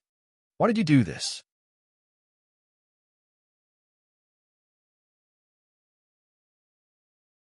Chapter 969. You're asking me why I'm doing this. Hu Chenhuan knew that Zheng Qianyang had intervened, and he was afraid that he could not escape this time. He finally began to throw caution to the wind, and no longer tried to evade the blame like before. "Ah!" Hu Chenhuan suddenly laughed. It was unknown whether he was laughing at Hu Chenhuan's words or at himself. "Why would I do this? Do you still need to ask?" "Of course, it's because of you." Hu Chenhuan narrowed her eyes and did not speak. "Adopted son, adopted son, adopted son. Do you know what I can't stand the most? I can't stand people saying that I'm the adopted son of the family Hua, and you're the noble young master of the family Hua. No one has ever mentioned the adopted son in front of you. Father and mother never allowed anyone to mention it. Even I only found out about it by chance when I grew up." Before Hu Chenhuan could finish, Hu Chenhuan suddenly raised his voice and interrupted him. "It's true that no one mentioned this in front of me, but the way they looked at you and me, their actions, and their expressions all told me this. Why? Why did they deny all my years of hard work as soon as you appeared? Why did I have to be reduced to a background of ridicule as long as you were around? Because you have the blood of the family flowing in your veins, and I was just adopted?" Hu Chenhuan did not know when he started having these thoughts. He only knew that he was holding back his anger in his heart, but he did not dare to vent or resist because he was afraid. He was afraid that once he showed the slightest bit of negative emotions, he would be called ungrateful and be driven back to the dark place by his parents where he could not even eat his fill. Mother Hua had been feeling this way ever since she was pregnant with Hua Chenhuan. However, at that time, the two adults in the family were very considerate of his feelings. They repeatedly stated that his younger brother's arrival would not cause any changes to the family, nor would it affect him in any way. He was still the eldest son they loved and cared about the most. It was just that in the near future, this family would have one more family member who could live and grow up with him. Hua Qihan believed him and quickly adjusted his mindset. However, the fear and inferiority that were buried deep in their bones were not so easily dispelled by a few words, especially when there was a fuse beside them. It was even easier for these negative emotions to go out of control. Not long after Hua Chenhuan was born, Hua Qihan got married and married his girlfriend, who later became Mrs. Hua. Mrs. Hua was willing to marry Hua Qihan because they had feelings for each other. However, Hua Qihan's family background was obviously a factor that the woman and her family were more concerned about. The family Hua had kept Hua Qihan's identity a secret, so when Mrs. Hua married into the family Hua, she did not know about it at all. However, they saw each other every day and got along with each other day and night. Mrs. Hua eventually discovered this big secret, and her expression changed. Hua Qihan still remembered how his wife had run to him excitedly after learning the truth. She was angry and sad, crying as if the sky had collapsed. She had even said a lot of unpleasant things, shouting that she wanted to divorce him and return to her parents' home. That was a thorn in Hua Qihan's heart, and the first thorn that caused a series of tragedies that followed. Fortunately, Mrs. Hua did not make a fuss for long because she found out that she was pregnant.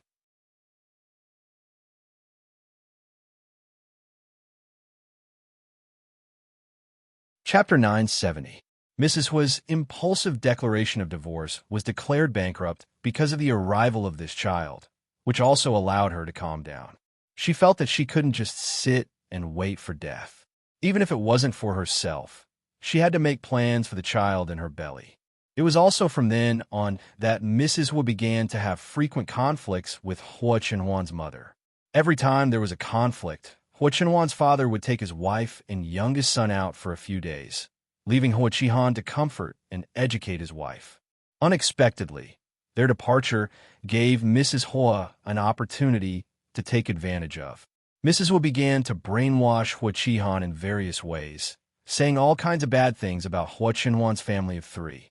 At first, Hua Qihan would scold her a little when he heard her say these things. Later, after hearing more, he inevitably had a knot in his heart about the three of them.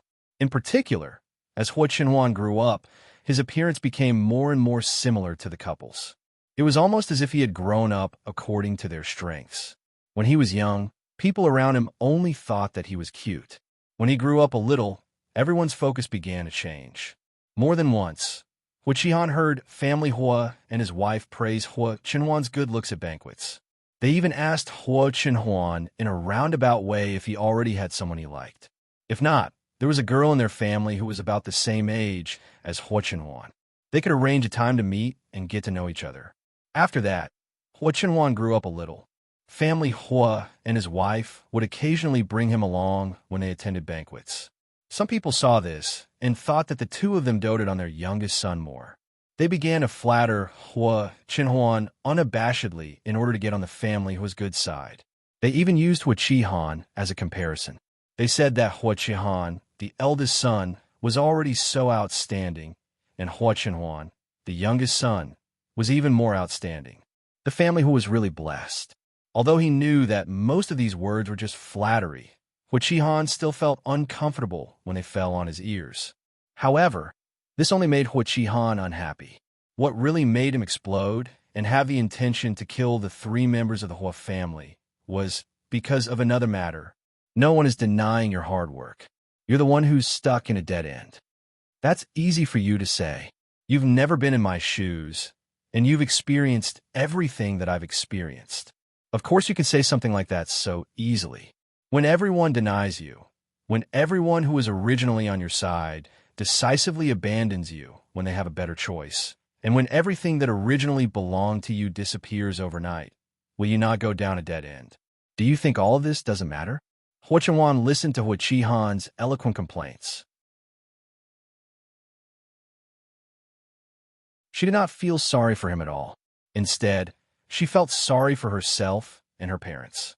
When you're complaining that they gave birth to a child to compete with you for the family property and resenting that my birth took away a part of your attention, you've never thought that everything you have was originally given to you by them. They have never mistreated you, nor have they ever thought of abandoning you. Even their love for you has never decreased because of my appearance. You're too greedy. You want everything. You only want to ask, but you're unwilling to give in at all. Even I've never thought of competing with you. Do you still need to compete? Your existence itself is the biggest threat to me. It was your appearance that shattered my dreams and the balance of our family. If it weren't for you, our family would still be fine. I'm their only son and the child that they're most proud of.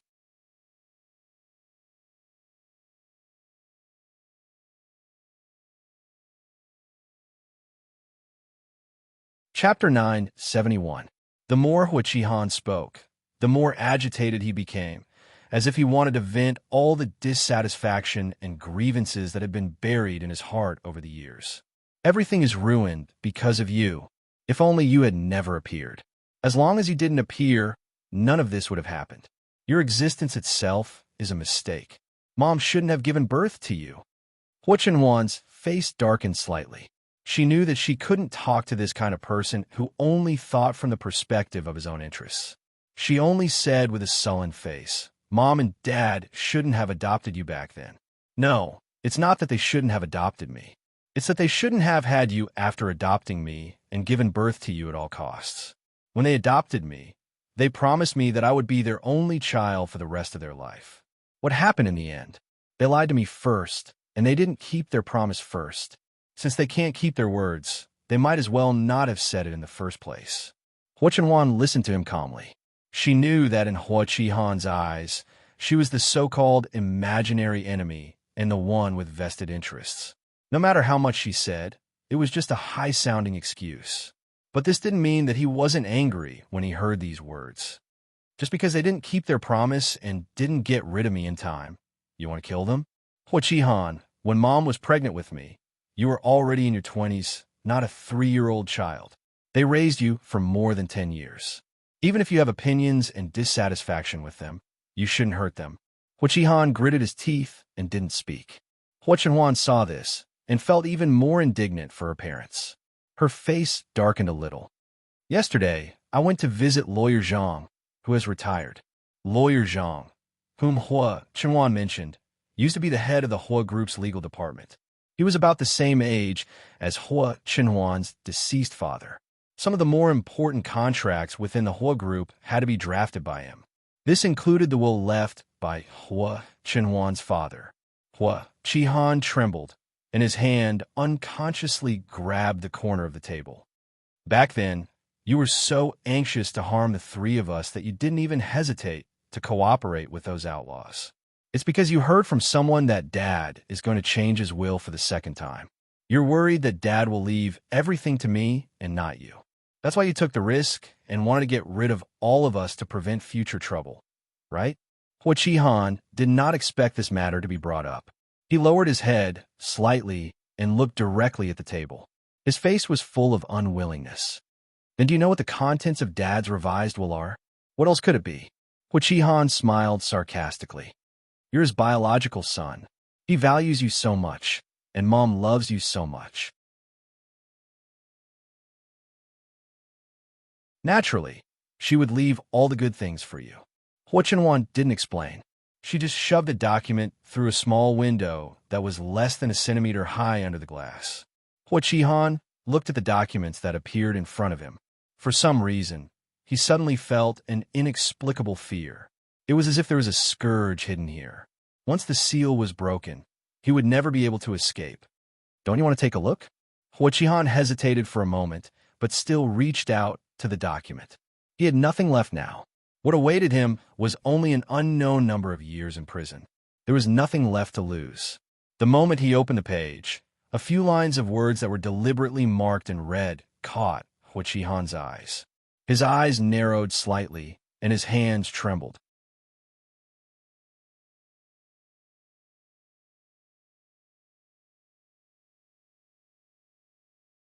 Chapter 972. How is this possible? This is impossible. Hua Qihan's whole body shook, and then he seemed to think of something. He struggled to climb onto the table and shouted against the glass. This is impossible. How could he do this? It's you. You deliberately forged these, didn't you? This is not true. It can't be true. Hua Chenhuan looked at Hua Qihan's face, which was close to hers, and a trace of pleasure and pity flashed through her eyes. This is a copy of the will after it was revised. All the contents are here in black and white, and only Dad's signature is missing. I asked Lawyer Zhang, and he said that it happened to be my birthday. My parents were busy preparing a birthday present for me, so it was delayed. If nothing unexpected happens, Dad will notarize this will after my birthday and seal it as the final draft. Impossible, this can't be true. Hua Qihan kept whispering, as if he could deny what he saw. He seemed to have aged 10 years all of a sudden. He no longer had the fierce look that he used to have when he accused Hua Chenhuan of not being born into this world. Hua Chenhuan looked at him through the glass and did not forget to give him a fatal blow. I'm sorry to disappoint you. In the revised will, the whole corporation is still yours. It's just that some of the shares that originally belonged to you are given to Hua Xiaofeng, and a part of the real estate that originally belonged to me is transferred to Hua Xiaofeng's name. When this will was made, Hua Chenhuan was still a minor, let alone Hua Xiaofeng, who was a few years younger than him. Hua Qihan was Hua Xiaofeng's guardian. These things were said to be for Hua Xiaofeng, but in fact, they would all fall to Hua Qihan in the end, and he would pass them on to Hua Xiaofeng in the future. From the beginning, there was no so-called preference. His parents had always tried to make them feel the same love. They were even worried that Hua Qihan would think too much, so they took his son into consideration. Who would have thought that because he pursued this balance too much, he would attract a fatal disaster for himself?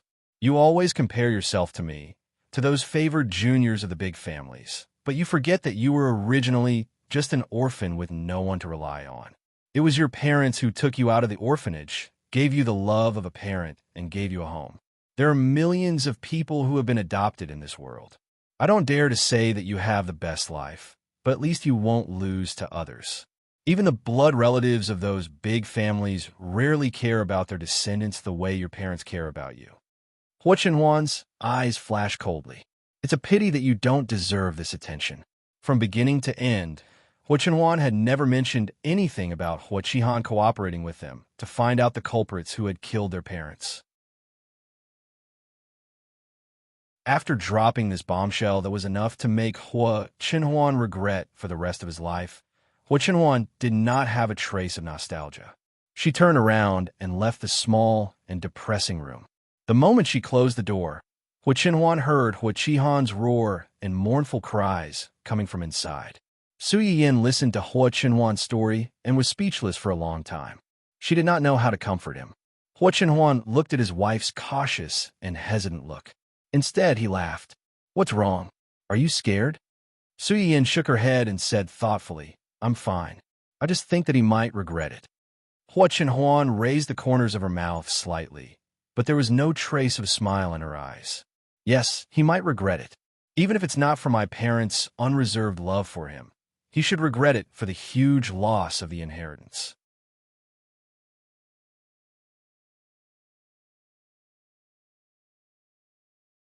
Chapter 973. Su Yiyin's heart seemed to be pricked by something. It hurt so much that her nose was slightly sour. She plunged into Hua Chenhuan's arms and hugged his waist tightly. Hua Chenhuan was slightly stunned. He was both angry and distressed. Why are you crying before I've even cried? Su Yiyin's tears fell down. She sobbed and said, Because I know you can't cry. If you can't cry, I'll cry for you. You. Hua Chenhuan reached out and touched Su Yiyin's head, letting her cry until her shirt was wet. Don't listen to his nonsense. It's not your fault.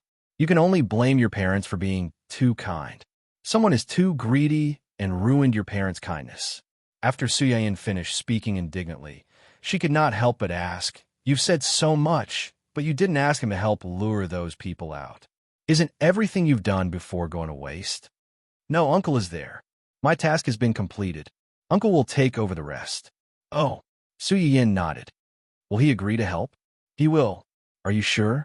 If he is not hopelessly stupid, he should understand that this is his only chance to absolve himself of the charges and atone for my parents' sins. With his selfishness, he will not let go of this opportunity. Oh, Su Yin breathed a sigh of relief, but at the same time, she felt a little suffocated. Of course, it would be great if Hua Qihan was willing to cooperate, but to atone for his crimes? Why did these words sound so uncomfortable? Were his crimes something that could be easily dismissed? As if seeing Su Yin's thoughts, Hua Chenhuan comforted her in a low voice. Don't worry, he has a lot of crimes. Not to mention that he colluded with several senior executives in the company to evade taxes and used unfair competition to disregard human life. Just the crimes of him bribing his family to steal his child and colluding with those people to murder my parents and me are enough for him to die. Just helping Uncle and the others catch people will only allow him to live for 2 or 3 more years at most. Only then did Su Yin's expression improve. He snorted coldly and said, "This kind of ungrateful dog, even if it's only for 2 or 3 years, it's still too cheap for him." Hua Chenhuan's parents had died when he was young, and his legs have been like that for more than 10 years. From a kind-hearted and sunny young man, he was forced to grow into a cripple that everyone was afraid of and hated. Wherever he went, he had to endure people's pointing and whispering behind his back for more than 10 years. And all of this had something to do with Hua Qihan. Su Yin's heart was burning with anger. She wished she could run to Hua Qihan right now and poke 1,000 holes in his body with a needle. She wanted him to be paralyzed for the rest of his life and lie in bed with only his eyes that could move. After she calmed down, Su Yin's gaze fell on the black rose specimen on the table. She frowned and said, "This specimen looks a bit unlucky. Why don't you put it away? If you like it, we have ready-made materials in our yard. I'll make another one for you." Although she hadn't touched this thing for a long time, since she could make it when she was a child, there was no reason why she couldn't do it now that she had grown up. Su Yin was full of confidence. She planned to call her mother in a while and ask if there were any notes at home that she had made when she was a child. Hua Chenhuan glanced at Su Yin and then at the specimen. He smiled slightly and said, "No need. This is the first gift you've given me. In a way, it's also a token of our love."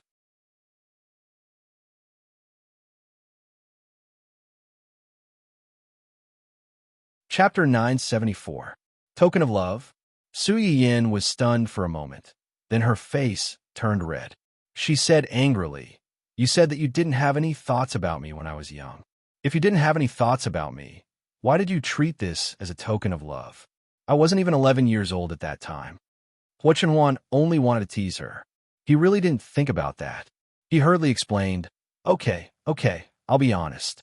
Actually, it's because this flower saved me once." "Saved you?" Su Yin looked up at him in surprise. She didn't expect that to be the reason. "Not long after I sent you back that day, I got into a car accident. My blood spilled on the flowers you gave me. The smell was a little strong. For dried flowers like this, in order to ensure that the color of the flowers would last long, some chemicals were usually added. It was fine when it was dry. The roses had a certain fragrance that would cover the smell of the chemicals, so it didn't have much of an impact. But once it came into contact with water, the pungent smell of the chemicals would spread. Normally, this smell would only be disgusting. However, when Hua Chenhuan had lost too much blood and was about to lose consciousness, it unexpectedly had some unexpected effects. Even the doctor who operated on him later sighed. He felt that it was especially incredible that Hua Chenhuan could be sent to the hospital with his consciousness intact when he was so seriously injured. In fact, excessive blood loss could easily lead to a lack of blood supply to the brain and lead to shock. After a long time, it could even lead to brain death. If Hua Chenhuan had been in shock for another minute or two, he might not have just been paralyzed. He would have been in a vegetative state for the rest of his life. After listening to Hua Chenhuan's explanation, Su Yin sighed. She didn't expect that the bouquet of flowers she casually gave would have such a big effect. But thinking about it, if Hua Chenhuan hadn't been soft-hearted and helped her when she was being chased, Su Yin wouldn't have given the flowers in her hand to him. and the things that happened later wouldn't have happened. You saved me, and I indirectly saved you. This is called good will be rewarded. From this, we can see that doing good deeds is still very useful. Hua Qinhuan's eyes flickered. She suddenly remembered that when she woke up from her coma, she suddenly found out that her legs were crippled. She smashed almost everything around her. Gu Xiaoyang and the others received the news and rushed to the hospital. One team stayed in the hospital to protect him, while the other team followed Zheng Qinyang's men to the scene of the incident to look for clues. At that time, Yu Zian, who had stayed in the hospital at that time, found out that Hua Qinhuan was still holding a bunch of dried flowers that had been dyed red when she was admitted to the hospital, so he asked someone to put the flowers away. Moreover, when Hua Qinhuan was smashing things in anger, she braced herself and handed the flowers over. At that time, almost everyone present thought that he was crazy, but unexpectedly, Hua Qinhuan suddenly calmed down after seeing the bouquet of flowers.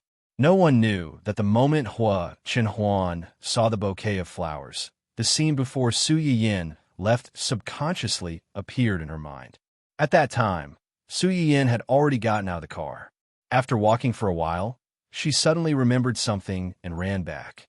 She looked up at him and said, "Big brother, my grandfather said that those who are willing to help me are good people. This bouquet of flowers is the finished product of my handicraft class. I made it myself. It's for Big Brother. Thank you for helping me just now.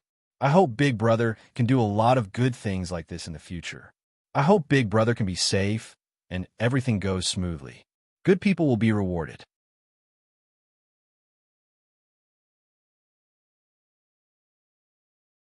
Chapter 975. A child's world was always naive and simple. Just like Su Yiyin at that time, she felt that anyone who helped her was a good person.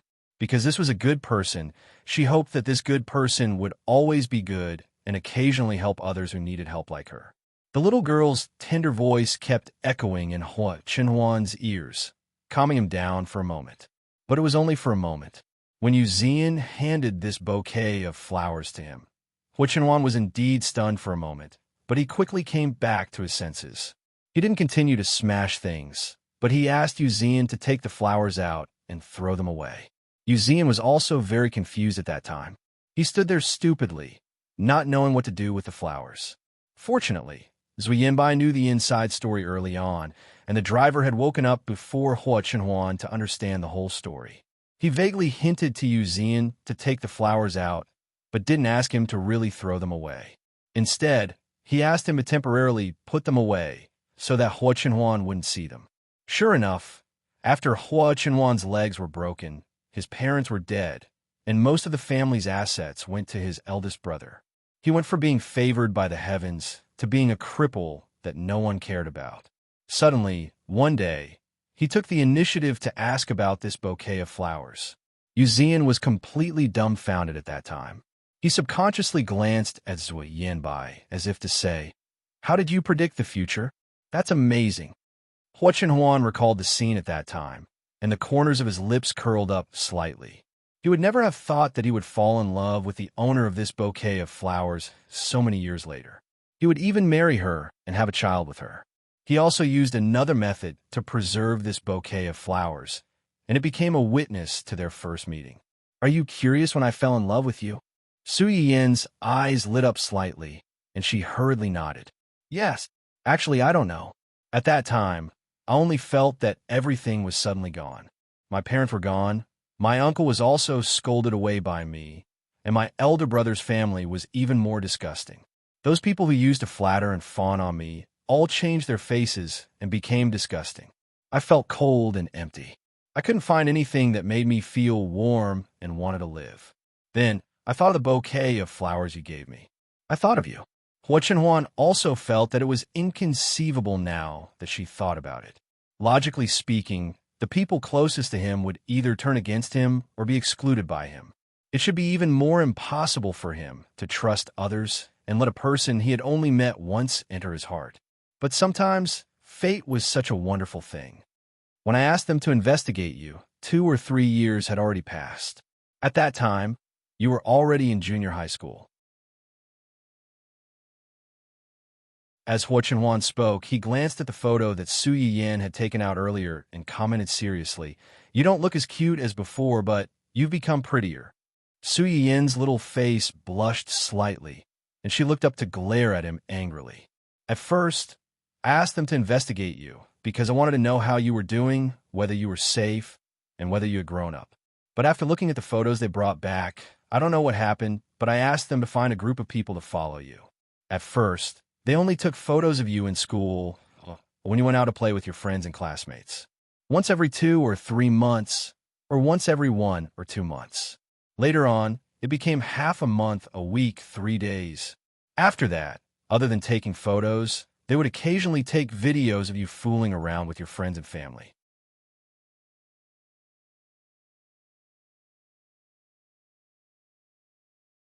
Chapter 976.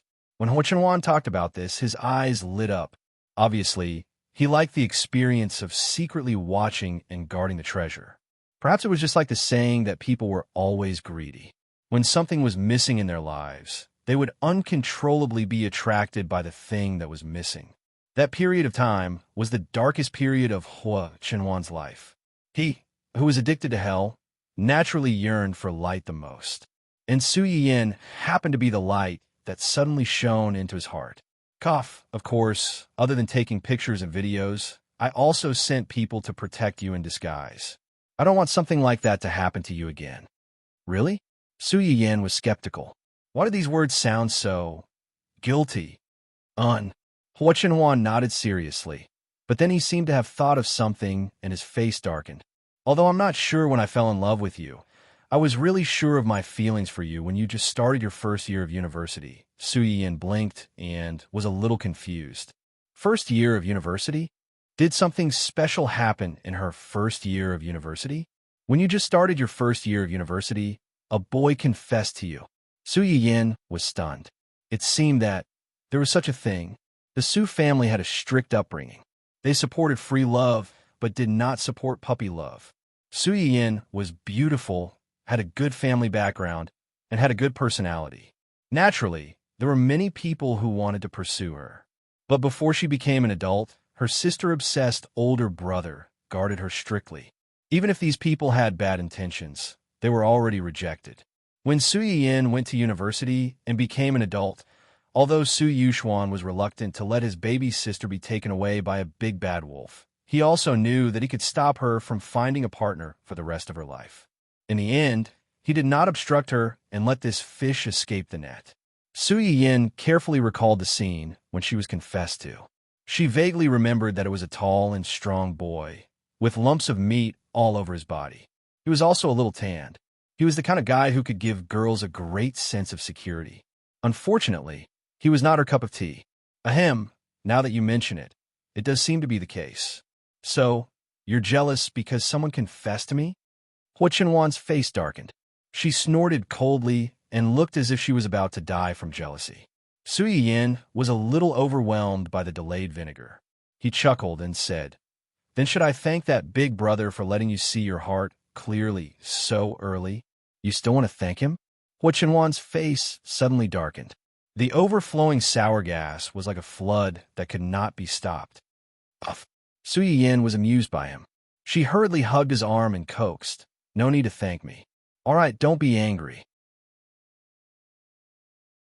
Actually, if you hadn't suddenly brought it up, I wouldn't have even remembered it, let alone remember this person. Now, I don't even remember what he looks like. I only vaguely remember that he's not my type. I rejected him at that time, a very, very thorough rejection." Hua Chenhuan's expression became a little better because of Su Yiyan's words, but he was quickly driven away by her next 2 sentences. He asked seriously, "He's not your type? Then what kind of type do you like?" "Su Yiyan, why is this guy's focus always so unexpected? This is actually a question of death."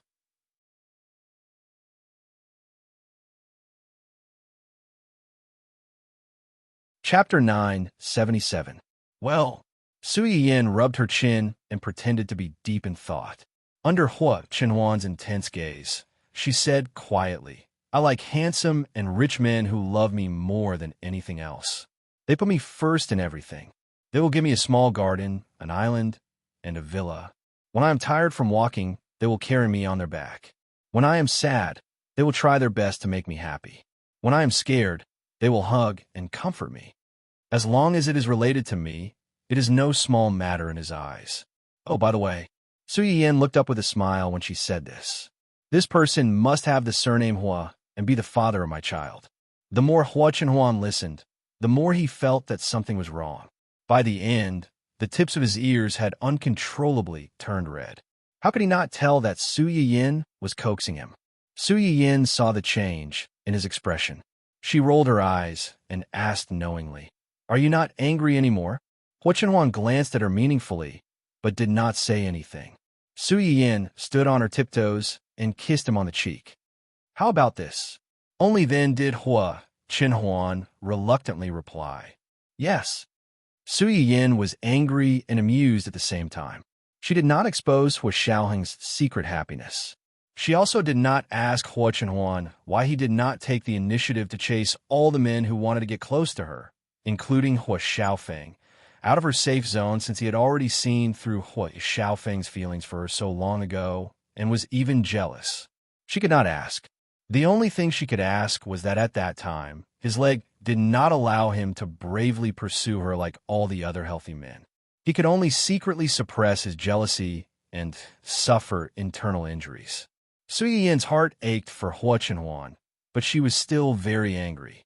She was not angry at Hua Chenhuan, but at the people who had caused Hua Chenhuan's tragedy. Hua Chenhuan seemed to sense Su Yiyin's emotions. He hugged her and whispered, "I'm sorry." Su Yiyin sniffled and said gloomily, "Why are you apologizing? I should have been more courageous when it came to you. I should have found a way to meet you after you rejected that man and confirmed my feelings for you. I should have told you how I felt about you. Even if you reject me, it doesn't matter. I will try my best to treat you well and let you know that no man in this world can treat you like I do." The one thing that Hua Chenhuan regretted the most over the years was that she knew what kind of person Hua Xiaofeng was and that he was not good enough for Su Yiyin. However, because of her subtle inferiority complex and shameful thoughts, she did not step in to stop their marriage in time and gave Hua Xiaofeng a chance to hurt Su Yiyin. When Su Yiyin heard what he said, her tears immediately turned into laughter. "What nonsense are you talking about?" It was not that she had never thought that if Hua Chenhuan had expressed his feelings to her earlier and stepped in to stop her marriage with Hua Xiaofeng, everything would have been different. However, after thinking about it, she realized that if Hua Chenhuan had really done that, perhaps her marriage with Hua Xiaofeng would not have been successful. However, she had not experienced the things of her previous life. She had followed Hua Chenhuan as a ghost and watched him do so many things for her. She had gradually understood this person and fell in love with him. Perhaps she would not have chosen to be with Hua Chenhuan at that time. It could only be said that no one in this world could predict the future. Even if you felt that there were many things that you regretted, you would realize that everything had been arranged when you looked back. Rashly changing things might not really go as you wished and create the good karma you wanted.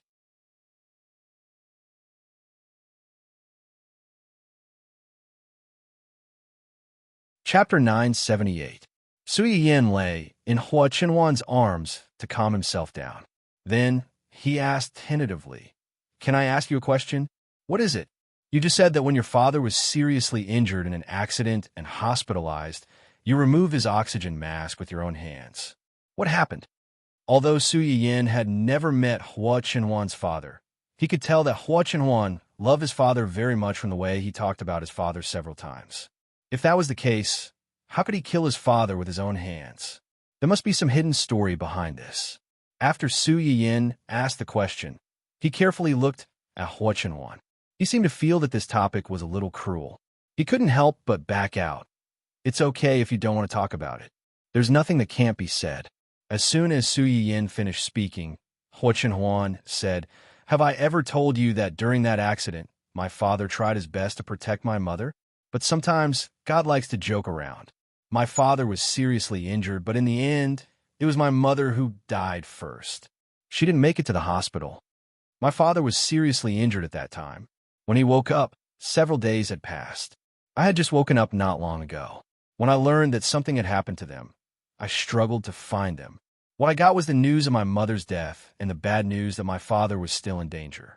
When Hua Chenhuan said this, his hands began to unconsciously clench. Seeing this, Su Yiyin quickly reached out to touch the back of his hand and comforted him in a low voice. It's okay, it's okay. I'm here. I'll be with you. With Su Yiyin's comfort, Hua Chenhuan's mood improved a little. However, his tightly clenched hands still didn't relax. I broke down. I ran to find him like crazy, but I never thought that the first thing he did when he saw me was beg me. Beg you? Beg you for what? He begged me to remove his oxygen mask. Why? Su Yiyin was stunned.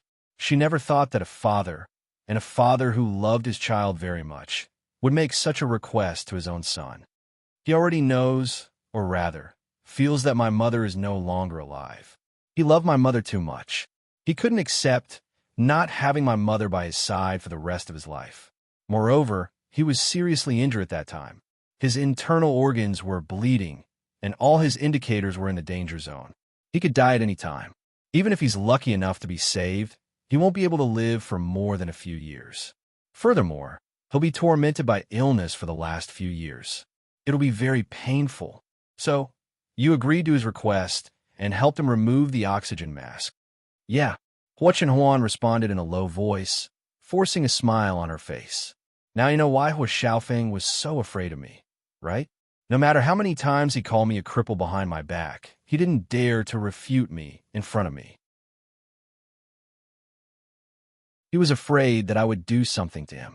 They all knew that I killed my father with my own hands. They thought I was crazy, but they couldn't kill me, so they could only stay away from me. They were afraid that I would kill them one day, just like how I killed my father. Stop it. Stop it. Su Yiyin hugged Hua Chenhuan tightly and cried even harder than before. Although she could understand her father's decision and could imagine how much he loved his wife back then, she could not help feeling angry and resentful towards him. Why should Hua Chenhuan be the one to fulfill your beautiful and heartbreaking love for the both of you? He was only a child back then. Why did he have to bear such a burden? Why was she so cruel to him?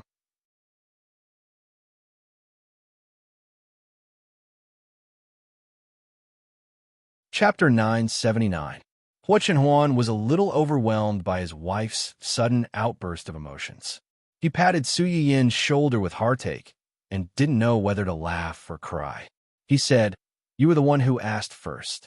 Why did you cry even harder than me after hearing it? If someone saw this, they would definitely think that I bullied you." "Yes, you bullied me."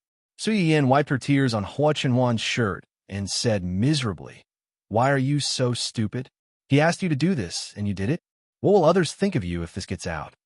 It could be seen from the strange reaction of Hua Qihan's family that those who knew the inside story might not necessarily understand Hua Chenhuan's actions, let alone those outsiders who only cared about the results and never cared about the inside story. They were good at using their own ideas out of context. At that time, perhaps Zhang Qianyang was suppressing him, or perhaps Hua Qihan was worried that this matter would get out and the stock price of the Hua Group would plummet, which would hurt his interests. If this matter got out, it was very likely that it would become a sharp weapon for Hua Qihan to bring down Hua Chenhuan and make him unable to make a comeback. However, Zhang Qianyang's power at that time was really not something that Hua Qihan could compete with. If Hua Qihan dared to expose this matter and make Hua Chenhuan lose everything, Zhang Qianyang could turn around and make him spit out as much as he had eaten, leaving him with nothing. At the thought of this, Su Yiyin felt lucky and distressed. Although the rumors outside were hurtful, no matter how hurtful it was not as painful as when Hua Chenhuan made up his mind to help his father. That was his most beloved father, who was once regarded as a towering mountain and omnipotent. In the end, he died in his hands and watched him slowly die. If it were her, she was afraid that she would be traumatized. It's all in the past. He was obviously the one who was hurt the most in this matter, but now he had to turn around and comfort the person who was sad for him. Su Yiyin's tears were about to stop, but after hearing what he said, they started flowing again. Seeing this, Hua Chenhuan felt both heartache and helplessness. She said hoarsely, "Yin Yin, actually, I used to be jealous of you. Jealous of me? Hua Chenhuan did not say anything. She lowered her head and stared at Su Yiyin for a long time. Hua Chenhuan was not lying. He was indeed jealous of Su Yiyin. They were both a family of 4, but the Su family situation was indeed many times better than the family Hua's. Su Yiyin was the darling of everyone in the family. Her parents loved her dearly, and her brother doted on her very much.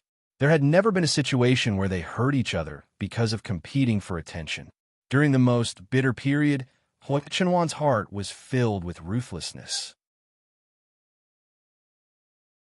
Because of this jealousy, she even thought of destroying her. Why was he in so much pain, living in a dark hell every day, suffering both physical and mental torture? No matter how hard he struggled, he could not be saved, but she could be so happy. He wanted to pull her down to be with him. But the last trace of rationality in him told him that if he really did that, his world would really fall into darkness and be bleak for the rest of his life.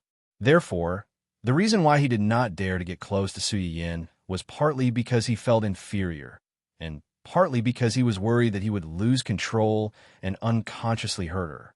Su Yiyin did not wait for Hua Chenhuan's reply, but she could roughly guess what he was thinking. She sniffed and said, "It's okay. You don't have to be jealous now.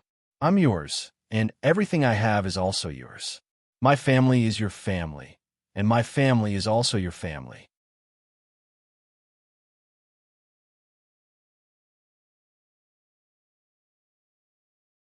Chapter 980.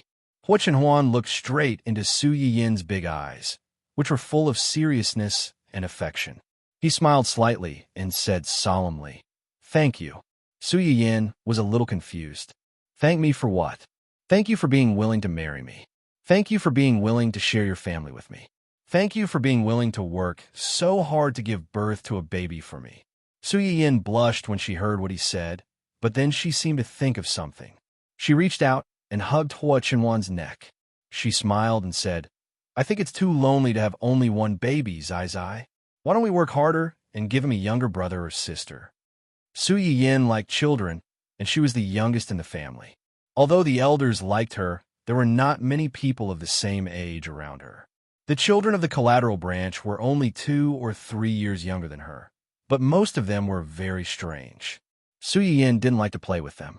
She had hoped to have a younger brother or sister of the same age to play with her since she was a child. She didn't realize this wish, so she put her hope on her baby. She wanted to have another child, whether it was a boy or a girl. She wanted them to accompany each other and have a warm, happy, and worry-free childhood. Hua Chenhuan didn't agree with Su Yiyin's proposal. Thinking of Su Yiyin's various discomforts during her pregnancy and a helpless situation outside the delivery room when she gave birth, Hua Chenhuan didn't want Su Yiyin to suffer again. One is enough. Now, many families don't have one. It's troublesome to have too many children. Su Yiyin looked up at him pitifully. "Don't you like the baby?" "Hua Chenhuan, it's not that I don't like it. I just don't want you to suffer again. But I don't think it's so hard to have a baby. On the contrary, I enjoy it. When I'm pregnant, I can stay at home and do nothing. You would accompany me and take me out for a walk every day. When I was tired, you would massage me. When I felt uncomfortable, you would hug me and comfort me. When my feet were swollen, you would soak my feet every day and coax me to sleep. You would spoil me like a little princess." Hua Chenhuan couldn't help laughing. "What you said, even if you weren't pregnant, I could still do it for you. But that's different. What I mean is that it's more satisfying to enjoy these things while pregnant. It feels like our family is firmly leaning against each other and will never be separated." Hua Chenhuan lowered her head and touched Su Yiyin's forehead. She did not object to Su Yiyin's suggestion, but she did not agree to it directly either. "Xingxing is still young. If we ask for another one now, we might neglect him." Su Yiyin was slightly startled, and his gaze wavered. "Besides, you just gave birth not long ago. It's not good for your health to continue giving birth. I'm not against having another child, but now is not a good time." Su Yiyin pondered for a moment. She had to admit that Hua Chenhuan's words made some sense. She pursed her lips and said disappointedly, "Okay." Hua Chenhuan couldn't help laughing when he saw her like this. He said in a hoarse voice, "We can have another child in the future, but there's something we can do now." Before Su Yin could finish her words, she was kissed by someone who lowered his head. The rest of the words were swallowed into the stomach by someone, and he didn't have a chance to speak again for the rest of the night. People say that what you think about during the day, you dream about it at night. Hua Chenwan hadn't had this dream for a long time. After experiencing a series of shocks, such as paralysis of the lower body, the death of her mother, and personally pulling off her father's oxygen mask, Hua Chenwan had seen a psychologist for a long time.